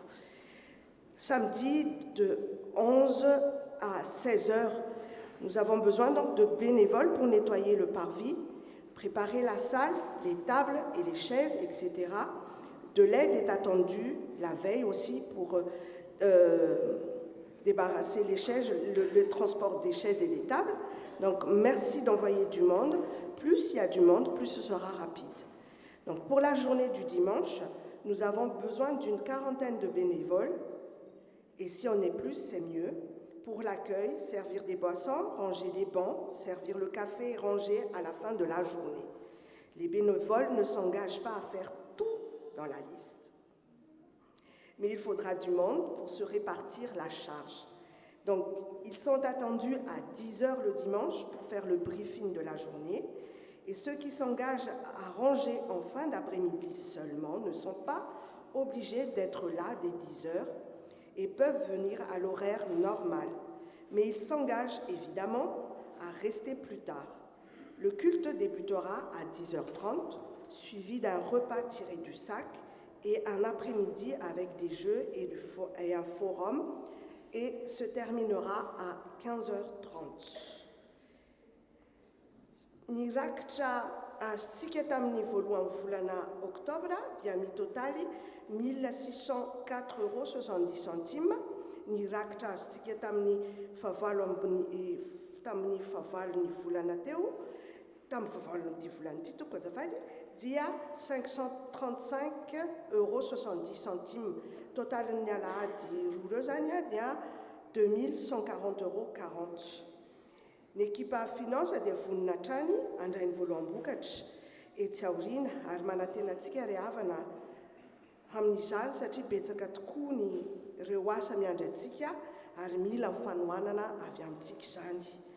Marihana amintsika fa misy ny panier connecté ety aloha ety ry zareo avy eo ny iray mifono manga izay ny PAE ary ny tsy mifono kosa dia ny rakitra tsotra. Dia afaka ampiasainao ny carte bleue na ny appli amin'ny téléphone raha misy application ana paiement amin'ny téléphone anao. Ankalalahana kosa no anaovantsika ny masika ary ny fanasan-tanana itsy ampidirana dia toizantsika hatrany. Ary ny fampitanana fotoam-pivavahana amin'ny Zoom ary YouTube dia mitohy hatrany. Ny fotoantsika mandritry ny herinandro dia hitantsika etsy amin'ny mpifafana. Ny alarobia, ny azoma, ny bazaba Bible, ny asabotsy, misy ny asa fanatsarana ny fiangonana izay anasanantsika mianakavy amin'izany mba ho marotsika amin'izay dia mahavita aingana ary mahafinaritra raha miasa miara-mifarimbony tsika mianakavy amin'izany. Izany dia manomboka amin'ny 7 ora sy sasa-maraina ary hatramin'ny 4 ora hariva ka na dia adiny 2 monja no vitantsika amin'izany dia manasantsika ho avy anamafy ny ekipa travaux amin'izany. Ny fifoazana kosa zany dia ny maraina amin'ny 7:30, ny chorale, ny asabotsy hariva sy ny alahady ao aloha sy ao aorianan'ny fotoam-bavaka no manao répétition. Ny sekoly alahady sy ny catéchomène manomboka amin'ny 9 ny alahady. Ny diakona miasa mandritry nyty volana oktobra ity dia ny diakona Besieux ary ny fanadiovana amin'ny fiangonantsika amin'ny asabotsy 21 oktobra dia anjarany Tily. Vaovao 13 Mada, filazana manjofo. Tatilila sy tonton Gérard Ratsimandresy dia namoy ny reniny itopoko vavy Ranalimanana Florina ny fandevenana dia notanterahana tany an-tanindrazana ny azoma 17 ny volana oktobra teo. Tatinoro sy tonton Roland Razanakola dia namoy ny rahavaviny ray tapo itopoko vavy Ramanuelina Janine Nini ny fandevenana dia notanterahana tany Toulouse tamin'ny zoma 17 ihany koa oktobra teo. Aokisika hitrotra mibavaka ireo fianakavianareo ary misy filazana manjovo azo tanikeo maraina dia ny falasanany Ramatokely Ratsiranto Rakotondramanga tatamin'ny rina izay interna ao en médecine. Ny fandefasana ny razana any tanindrazana dia ny association ny étudiant no ny andraikitra an'izany ka mbola tsy fantatra marina ny fotoana sy ny ora andehanany fa mety amin'ny talata dia ho lazaina amintsika eto ihany amin'ny WhatsApp izany fandaharana izany dia aoka isika hitrotra mambavaka n'ireo fianakaviana ireo ary ny famangina ho tanterahantsika kosa dia ho tenena amintsika eto ihany ao aoriana. Filazana teraka ampifaliana no andraisantsika sy arabantsika any Mino sy Fity izay tonga vahiny Amélie Randria Tahianarivo tamin'ny 17 ny volana septambra teo. Raha vaveo zany dia izy famangina teraka. Ny filazana mariage.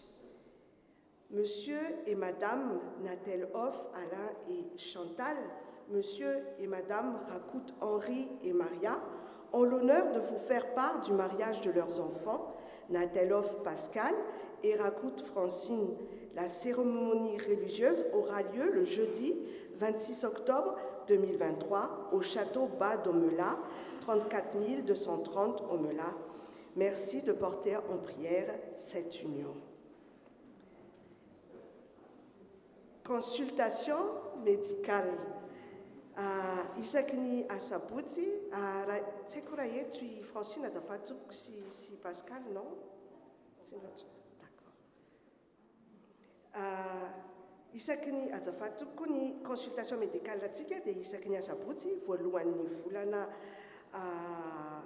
zany tamin'ny omaly no natao zany ny tamin'ity volana oktobra ty ary ny manaraka zany dia ny 3 novembre, oui, voilà. mila misy soratra anarana izay tay anao consultation zany ary manantona ny équipe médicale. Banque alimentaire, ny banque alimentaire dia misokatra trano antsika izay mila fanampiana ary zany dia hitantsika ao amin'ny Zalikate ary raisina tanandro kosa ireo izay maniry anoana izany. Andray fitenenana eto zany ny commission ny hetsika fa20 ny volana oktobra avy eo izay indray ary ny vaovao antsika eto amin'ny tafo ary aoka antsika hitotro amambavaka ireo fotoana rehetra ireny ary mirary soa herinandro ho antsika tsirairay avy eo ambanin'ny fitantanan'ny tompo ho azy irery ireny voninahitra.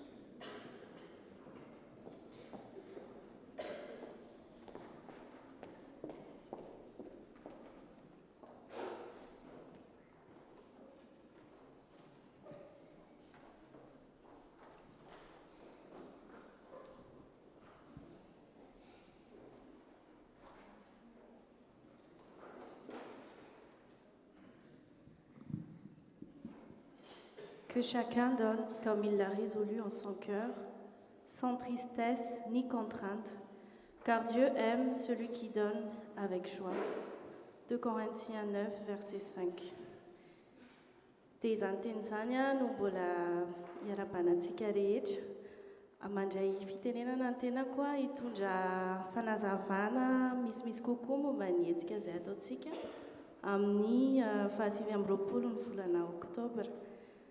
Araka ny efa fantatsika moa dia promesse de don no atao amin'io ka momban'izay dia ny récolte zany azo jusqu'au 15 octobre 2023 dia 4 350 €.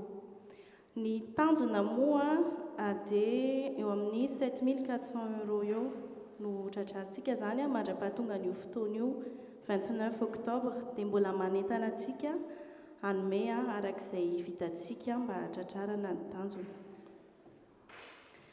Momba ny programme zany amin'io andro io dia azo lazaina hoe mizara 3. Ny voalohany dia ny culte amin'ny mahaviton-dehibe azy dia atongontsika amin'ny 10 ora izy io. Culte animé zany hoe mandray anjara daholo na ny sampana na ny fiangonana anatin'izany. Ny sampana zany dia misy ohatrany hoe ifandimby anao conducteur de louange dia ny hira izay efa nalefa tamintsika amin'ny mail tamimaly. Mandritra an'izany fotoam-pivavahana izany ihany koa dia isy ny temps de témoignage izay tena hanentanana antsika izay maniry hizara ny fahasoavana izay ndraisintsika tamin'Andriamanitra satria izany fizarana izany ihany koa dia mety mampahery ny fiangonana. Dia isy 2 temps de témoignage zany amin'io dia izay rehetra maniry dia handray anjara dia aza misalasala manantona anahy na manantona ny membre ny commission. Saika adiniko amin'io fotoana io zany mba ho firaisankinantsika sady dimanche de la réformation ihany koa ny 29 octobre dia misy ny dress code izay rouge zany arahantsika amin'io dia manentana antsika rehetra mba hanao akanjo mena.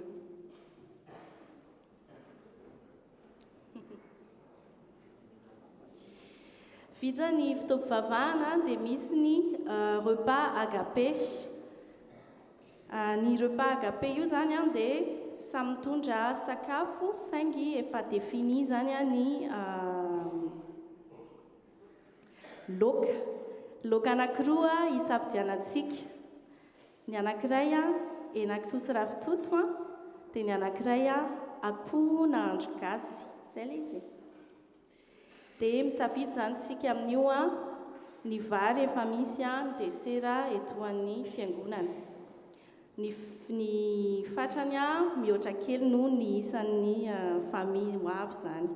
Misy inscription ho alefa amintsika ny tableau amin'ny mail. Ahafahantsika miteny zany hoe fianakaviana zao ravitoto sy henan-kisoa nentinay, fianakaviana zao akoho nahandro gasy no entinay.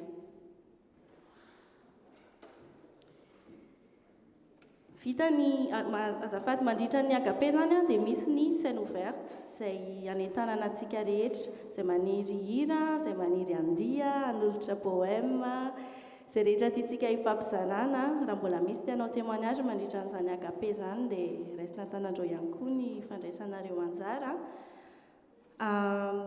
Mangataka antsika mba hanantona na ny membre ny commission ihany koa momba an'izay mba ahafahantsika migérer ny timing indrindrandrindra.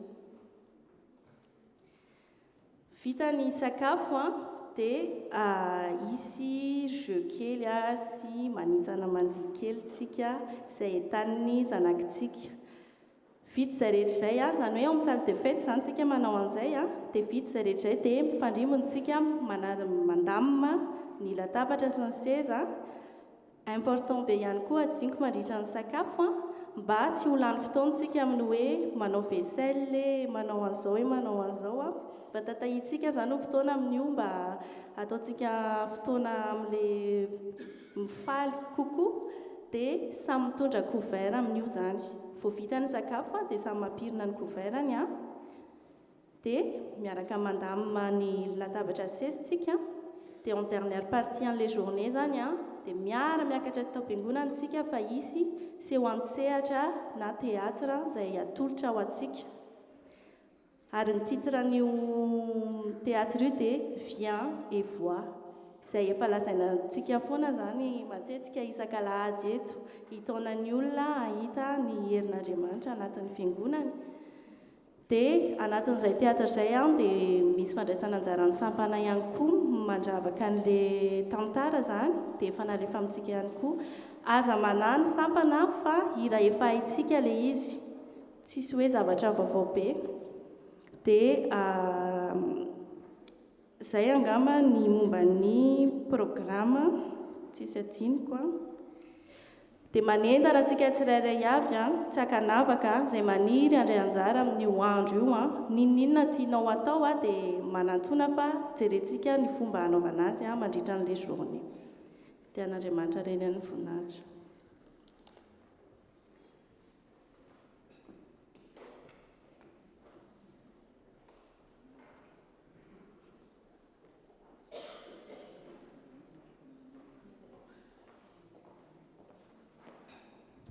Zao raha tsy diso dia fanatanterahana ny famahina teraka.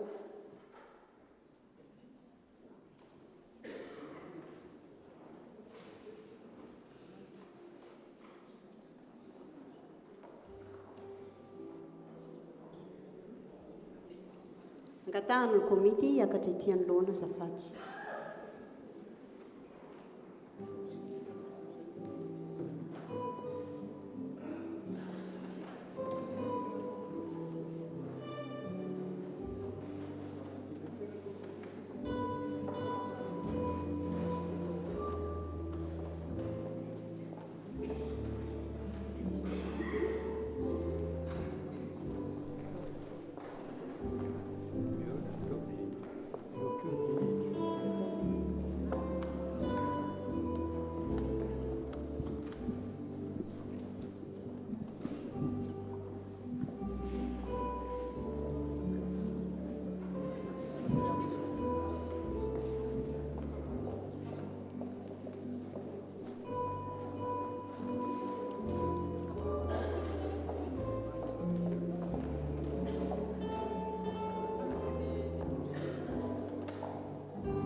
Ry izay mivady fitia mahandry sy mino andry aty Anarivo. Faly tokoa ny fiangonana mahita anareo mivady miaraka amin'ny vahiny izay tonga vao tsy ela. Amélie andry Antainarivo izay le izy dia tena faly zay mahita anareo satria tena fahasoavana tokoa ny fahazahoana ny menaky ny aina toy izao. Hoy ny soratra masina hoe fanomezana avy amin'Andriamanitra ny zanaka maro ary valosoa ny zanaka nateraka. Dia hoy koa ny teny malagasy hoe tena haja ho an'ilay aman-dreny no miteraka vavikely toy izao. Dia tena fotoam-pahasoavana tokoa izany ary dia isaorantsika Andriamanitra satria amin'ny alalanareo koa no azahoan'ny fiangonana ny fahasoavana satria mitombo ray koa izany ny isan'ny fianakaviana eto amin'ny fiangonantsika. Dia tena zava-dehibe izany zareo ka dia isaorantsika Andriamanitra. Koa dia amin'ny anaran'ny fiangonana manontolo no iarabananareo nahazo ny 5 sy fara. Koa dia mba miangavy antsika fiangonana mba hiteraka mafy be mihitsy.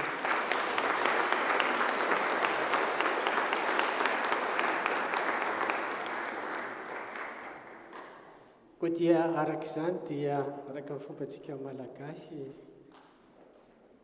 entina maneho ny fifaliana dia mino aho efa nisy zavatra kely izay efa noman'ny fiangonana ho anareo entina maneho ny fifaliana amin'ny fotoana toy izao izay ataontsika amin'ny teny malagasy hoe solondrom-patra sy solon-kitoza.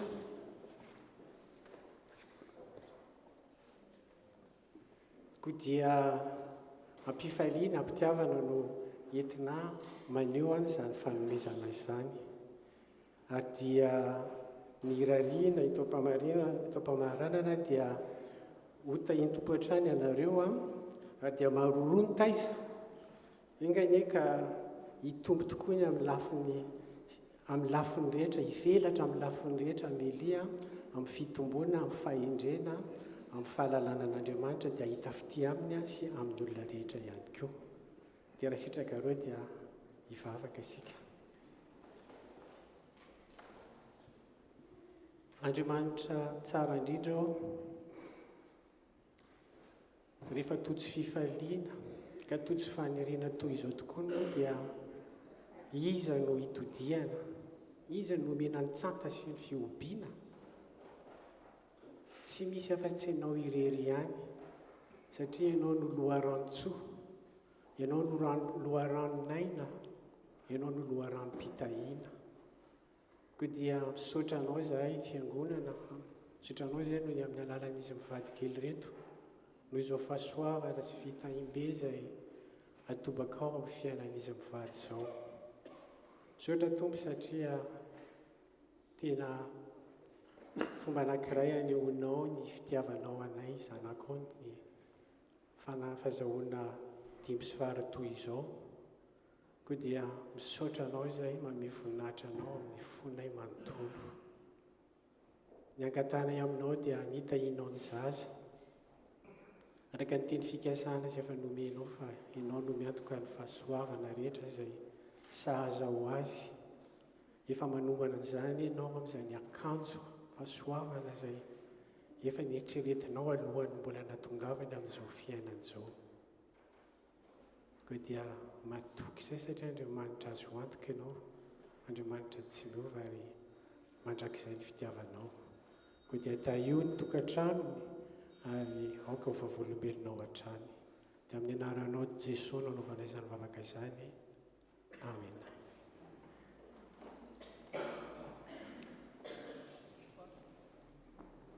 Asiana hira faly dia faly izay mpanomponao dia mandray toerana koa tsika.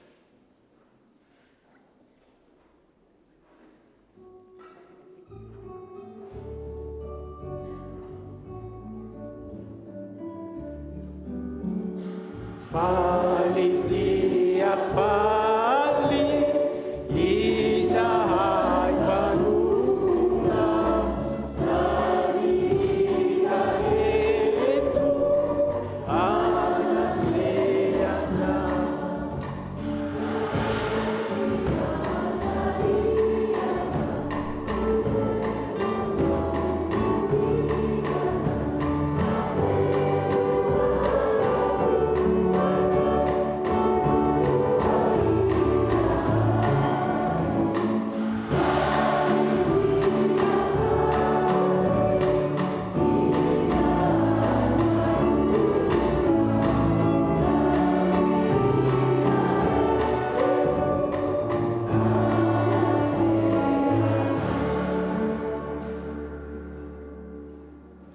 foana ny finoana tsy misy asa izao dia tonga eo amin'ny ezaka trano isika ka angatahana izay tokony anjara efatra ity.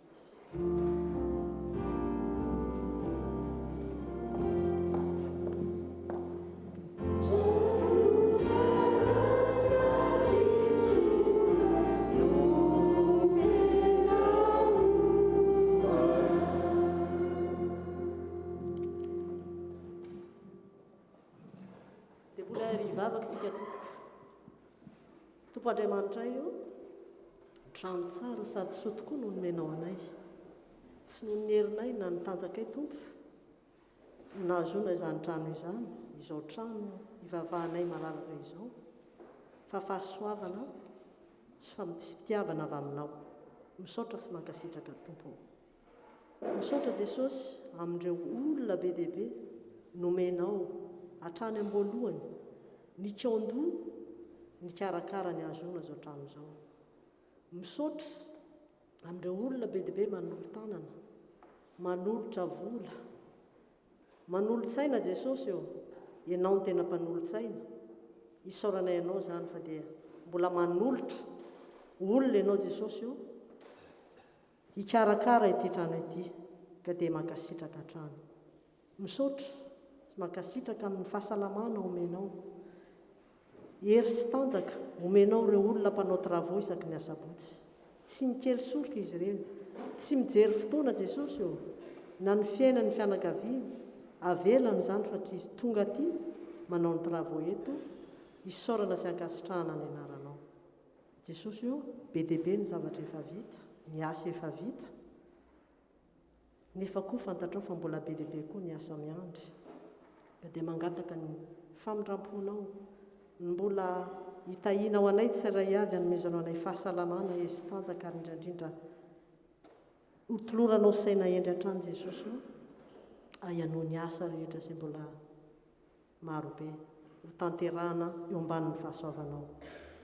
Dia misaotra Tompo ary manantena fa mbola mikarakara hatrany ianao. Misaotra Tompo. Amen.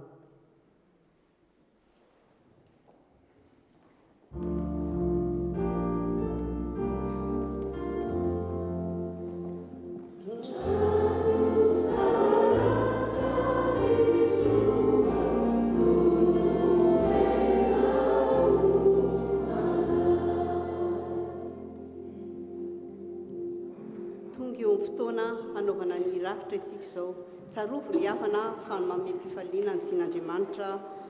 Mandritra izany dia ataontsika ny hira fahatelo sy telonjato ho mandro soa mpanaraton'i Jesosy.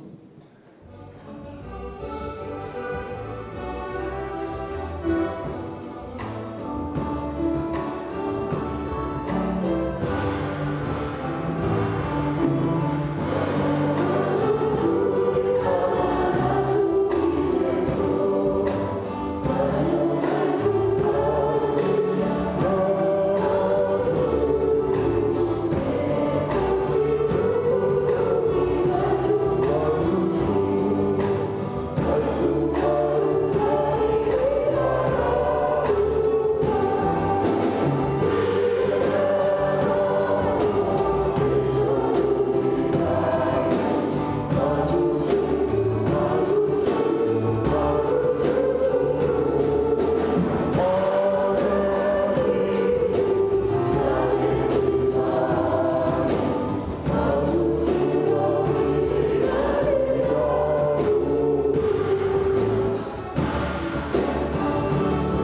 mipetraka isika.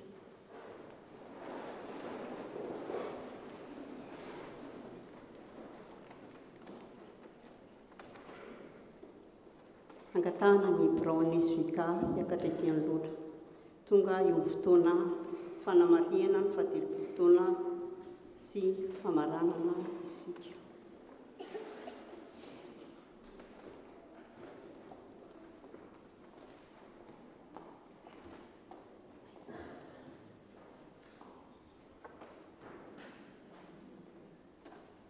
Ny filohan'ny tafo Kajara Velitsona na Sapata.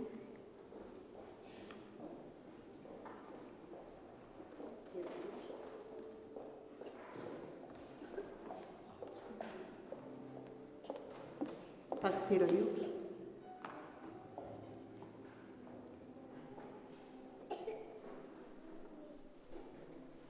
Saotra n'Andriamanitra lehibe isika fa afaka nanamarika izao famaranana ny fahatelopolo taona izao. Efa vita teo moa ny arahaba dia fifaliana ho anay ny mandray ny vahiny izay tonga teto dia ny SVK nisy miaraka amin'ny ankohonany. Afaka mitsangana avy tompoko dia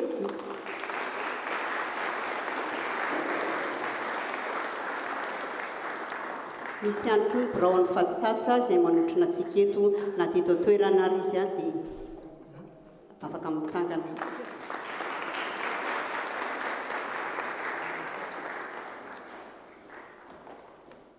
Dia misaotra anareo tompoko tonga nanotrina anay teto fa tena faly be izahay. Andriamanitra manankarem-pahasoavana ane amaro fitianareo fa tsy nananao tsy nanjery ny alaviran-tany ianareo fa tonga ampitiavana kosa na dia lavitra aza ny lalana. Dia afaka mipetraka ianareo tompoko ary misaotra indrindra. Misaoran'i Jehovah ary fanahiko ary izay rehetra ato anatiko misaora ny anarany masina. Misaotra izay rehetra niara-niasa taminay tamin'ny fanomanana ity jobilty nandritra ny tany amin'ny 15 janvier ny 3 sy ny 4 juin ary ny androany fa 15 oktobra. Misaotra indrindra tsika rehetra tompoko ny amin'ny fiaraha-miasa ny fitondram-bavaka sy ny fanotronana ary misaotra indrindra ihany koa ny SVK izay naandro nalina tsy mitsahatra miantso inona ny atao, inona no zavatra hoentina sy ny sisa. Dia misaotra anareo betsaka ry SVK ary ny jobily ny faran'androany fa ny asan'ny tompo kosa mbola mitohy ary engany izao jobily izao kosa hoainga avao hoentintsika indray mampandroso ny fiangonantsika. Dia izay no ela fa orinan'izao fotoana izao dia misy fizarana mofomamy ery ambaravarana dia ho voninahitr'Andriamanitra irery ihany. Tonga tsika eo amin'ny fotoana fizarana ny sertifika.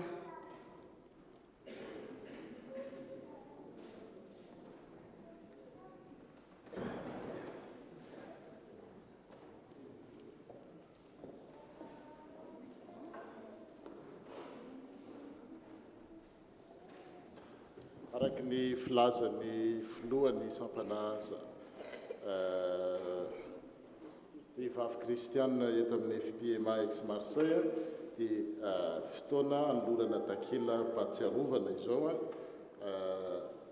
ao ny teny faneva ary aoka ho aminay ny fahasoavan'ny tompo Andriamanitray ary ampitoero aminay ny asan'ny tananay. Salamo sy folo andininy 17 dia manosony eo ny filohan'ny sampana, ny filohan'ny tafo ary ny mpitandrina.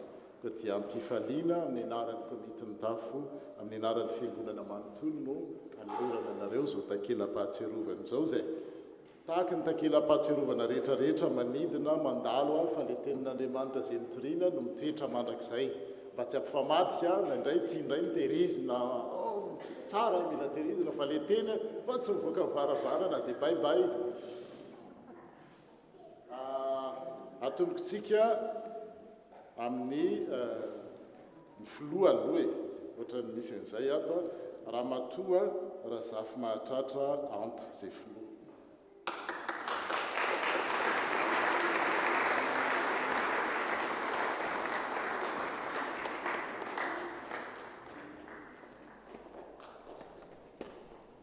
Ramatoa Rakotonanahary Miriama ilay izy mila ovana kely izy Miriama. Tsy eo izy dia ovantsika koa le certificat. Rakoto Arvony Lalao.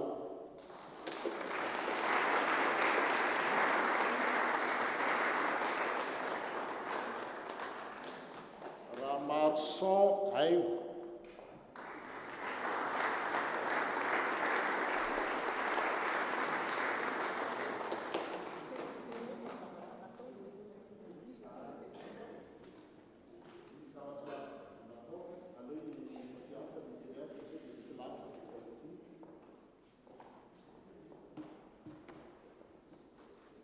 Araka ny tenin'ny pastera tamintsika teo moa dia tena manakare fahasoavana mihitsy ity fiangonantsika ity a, dia misy olona manana fahasoavana be amin'ny fanaovana sy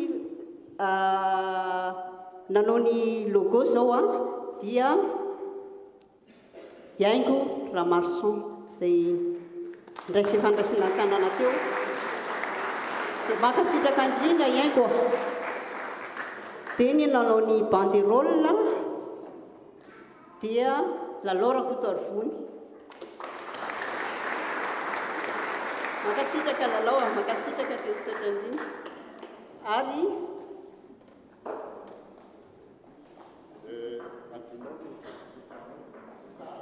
zay moa zakely izy reny mora adino. Angatany pasteur Moby mba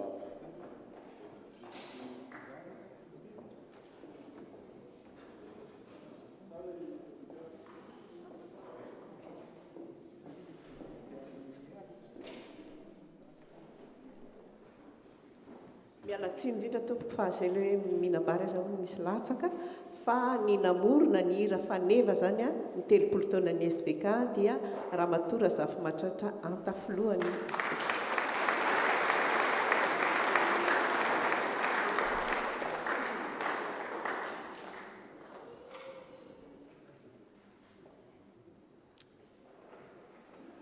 Endry fiangonana malala manoloana ny reto SVK raha vavy ao amin'ny tompo, zoky vavy, reny tsika tsirairay ary ao koa ny misy mami angambany efa mami dia faly ny fiangonana, faly miaraba anareo angatana angamba aloha nareo SVK hitsangana mialatsiny indrindra manainga mavesatra tompoko.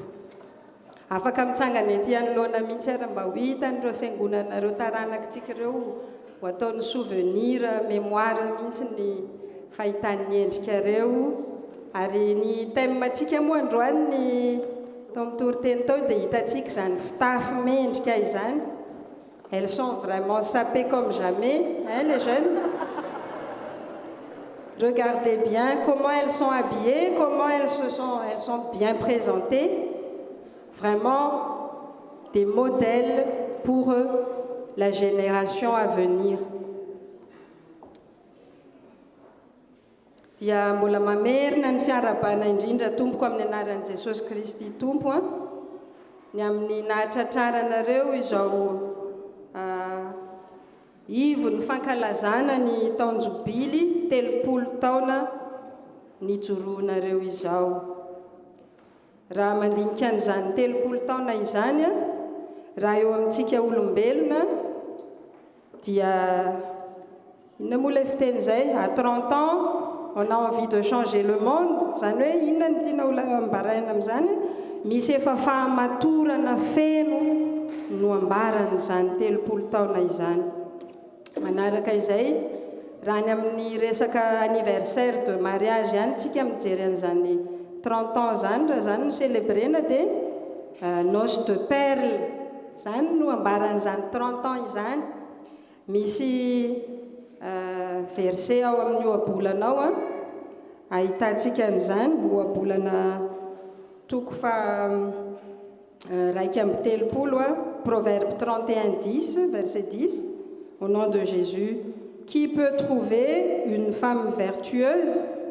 Elle a bien plus de valeur que les perles. Les perles rares, elles sont là devant nous, devant l'Église en ce moment.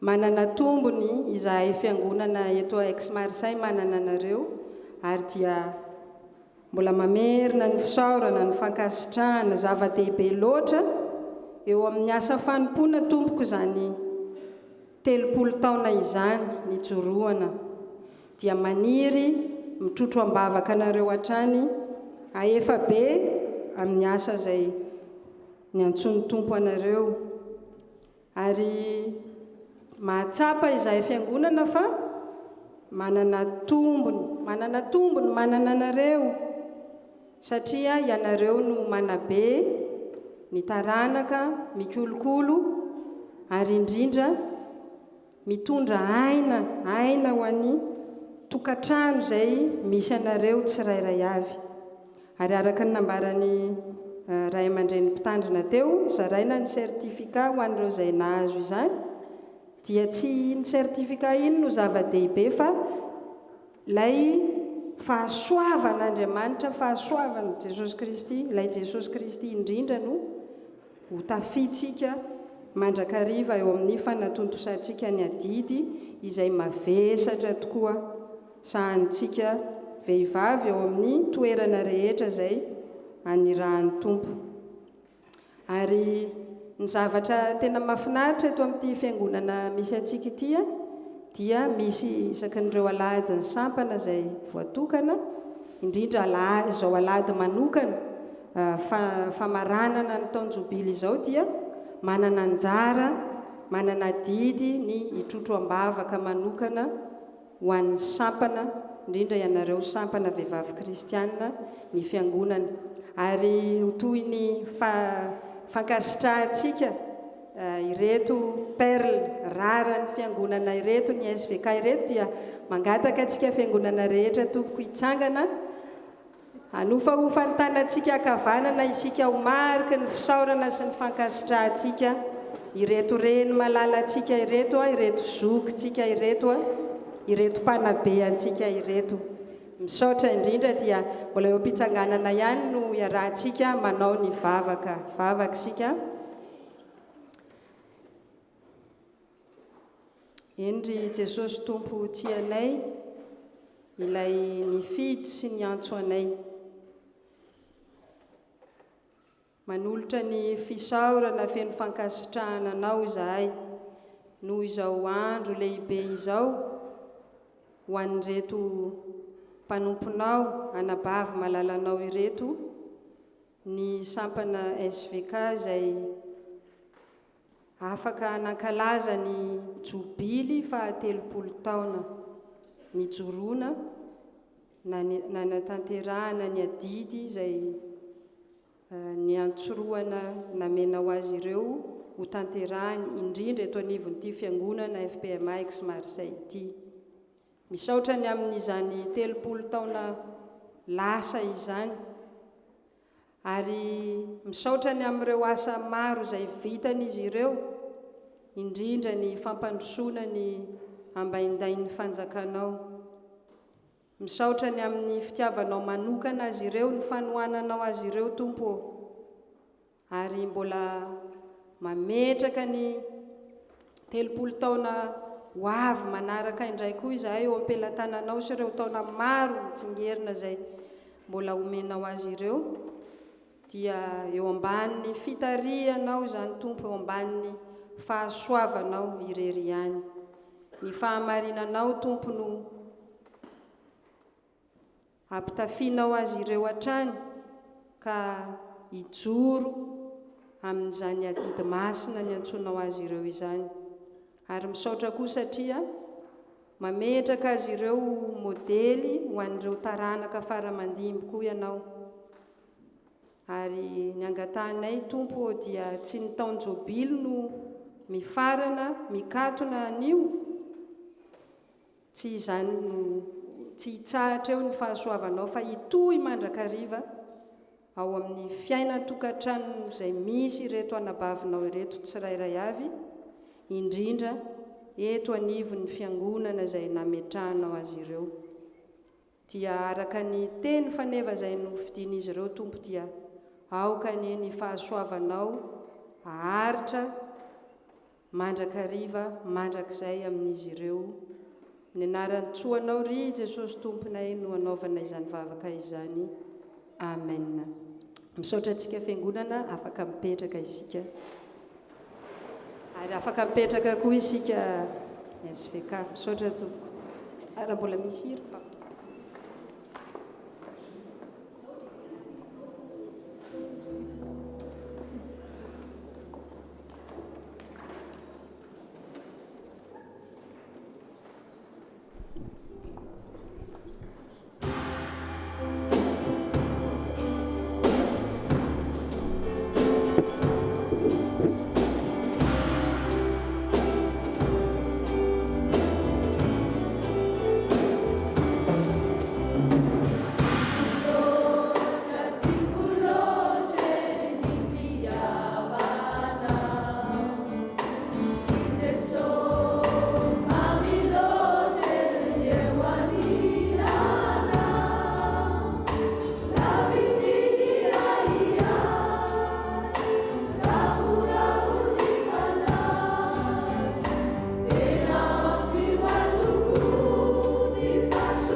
misaotra an'Andriamanitra sika fa tanteraka somatsara izao fotoana izao. Tonga eo mivavaka fangatahana.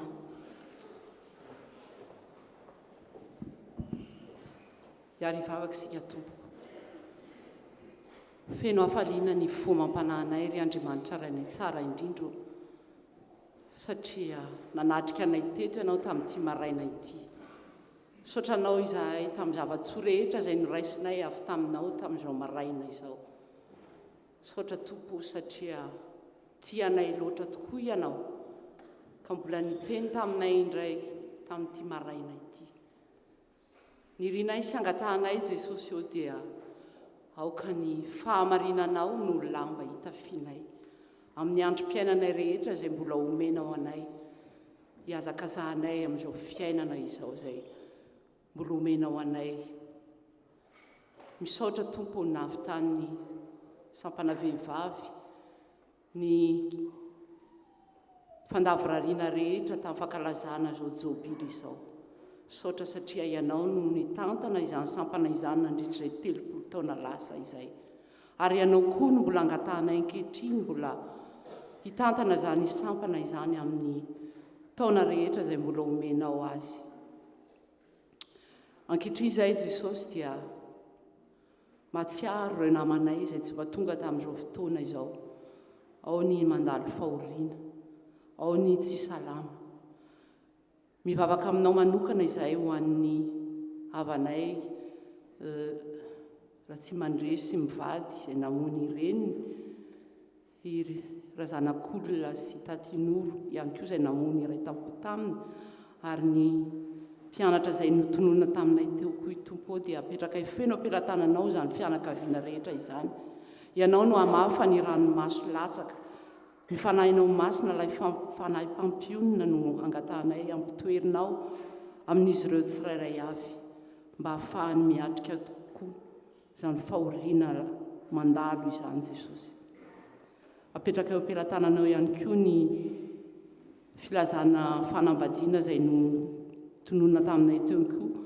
Ianao Jesosy no anatanteraka izany fikasana tsara izany mba ianao ilay Jesosy tokoa no hanapaka amin'izany tokantrano ny zanakay izany Tompo. Ka ianao no anatanteraka amin'ny fikasana rehetra izay irian'izy ireo. Tsy miafina aminao koa Tompo ny amin'ny firenenay izany no hitalaonay aminao koa amin'izao maraina izao. Ianao no mahafantatra ny hoavin'ny firenenay fa ny azonay antoka Tompo dia tianao ny firenenay. Koa dia mivavaka izahay mba hamelanao ny heloky ny malagasy tsirairay avy, ny hamelanao ny heloky ny mpitondra anay. Ianao no mahafantatra ny hoavin'izany firenena izany fa ny mangataka ny ataonay aminao Jesosy. Hitanao koa ty firenena izay mandray anay ity koa Tompo tsara indrindra. Fantatrao ny zavatra mitranga rehetra amin'izao firenena izao. Eto no nametrahanao anay ka izany no asainay mangataka aminao koa. Mba hanomezanao ny fahendrena ny mpitondra izay mitondra ity tany ity mba hiadananay ampilaminana eto amin'izao tany izao. Any Jesosy misy firenena ao anatin'ny ady tsy miafina aminao izany. Entinay eo aminao koa mba ianao no andamina ny zavatra rehetra. Betsaka ny zavatra tianay entinay eo aminao Tompo tsara indrindra. Mivavaka aminao izahay ho an'ny fiangonanao koa ny FPMA izay ao anatin'ny vina ny mpitandrina matianina. Maro ny asa Tompo izay ampandrahanao ny fiangonanao fa vitsy ny mpiasa ho ianao. Ka mangataka izahay mba hanirahanao olona hiasa ao amin'ny tany mboaloboka ao. Fangatahana no anay Jesosy fa ianao no anatanteraka ary na dia tsy mbola mangataka koa izay dia fantatrao izay mahasoa no avy fiangonanay. Eny izay rehetra tsy voaton'ny vavanay dia apetraka feno amin'ny tanam-pahasoavanao, tanterahanao amin'ny anaranao Jesosy. Ary izao fotoana izao dia ho farananay amin'ilay vavaka nampianarinao manao hoe rainay eo izay ny an-danitra, ho hamasinina ny anaranao, ho tonga neny atao aneny sitraponao ety an-tany tahaka ny any an-danitra. Omeo anay ny nianina sahaza aonay ary mamelana elokay. Ary aza mitondra anay amin'ny fankapanahy fa manafahanay amin'ny ratsy. hanao fanjakana sy ny ary ny voninahitra mandrakizay.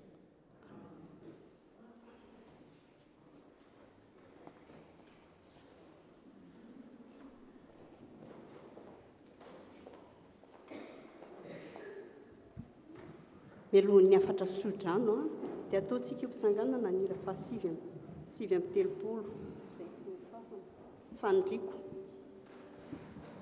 Rehefa vita zany dia nesokano manao nira fanefa mitsangana.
Ry havana malala, toy izao ny afatra izay omeny tompo antsika anio, izany dia nalaina tao amin'ny bokin'ny Apokalipsy 7 ny 20 ihany. Indro efa mitsangana eo ambaravarana ka mandondona, raha misy miaino ny feoko ka mamoa ny varavarana dia hiditra ao aminy aho ka hiara-misakafo aminy ary izy amiko. Raiso ny tsodrano izay omeny tompo antsika. Hitay anareo anie Jehova ka hiaro anareo, ampamirapiratra ny tavany aminareo anie Jehova ka hamindra fo aminareo, anandratra ny tavany aminareo anie Jehova ka hanome anareo fiadanana. Amen.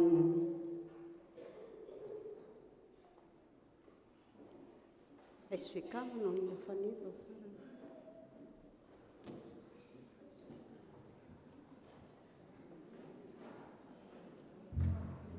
Ya eny toerana ary.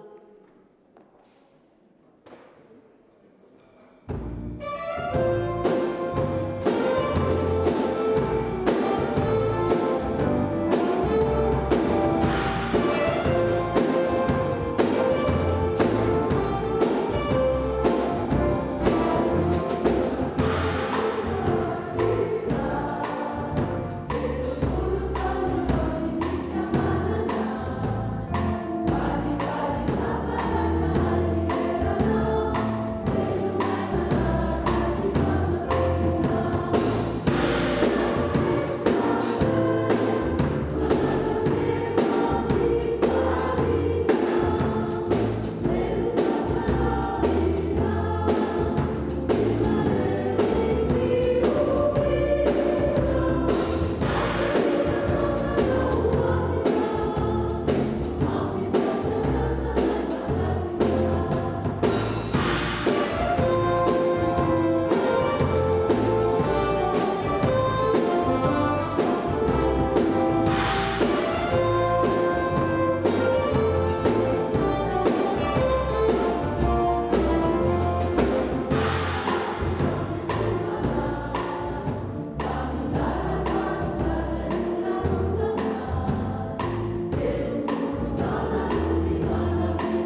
Mialohan'ny amaranana n'izao fahatelopolo taona ny sampana vehivavy kristianina eto amin'ny FP Max Marseille zao dia misy adradimy koa ho an'ny komity izay mila an'le document ndresana maly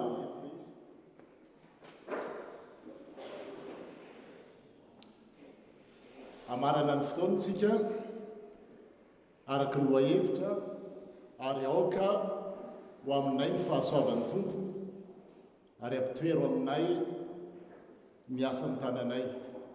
Que la grâce du Seigneur soit pour nous et qu'il affermisse les œuvres de nos mains. Amin'izao alahady fa 12 ny volana oktobra izao amin'ny 2:20 no ambara ampahabeamaso ny fomba ofisialy fa mifarana mikatona ny fankalazana izany fahatelopolo taona izany. Misaotra an'ireo vahiny tonga avy any lavitra, misaotra ho an'ireo izay tonga maro, afa za misalasala koa an'ireo izay te hiditra ao amin'izany sampany zany. Ny tanora tsy voatery tsy maintsy efa lehibe manambady ihany eo amin'izany sampana SVK zany, fa na tanora jeune fille aza, on vous invite les jeunes filles à intégrer le groupe des femmes, mais pas seulement des dames. Il faut qu'on réfléchisse aussi là-dessus. Bon dimanche à toutes et à tous.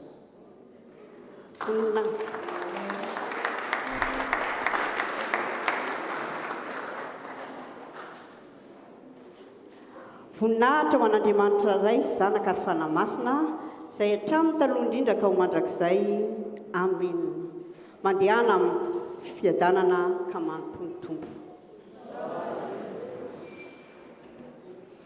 Mbola misy ny fizarana fanapahana mofomamy ka miankaviana aloha isika hipetraka ho fandaminana.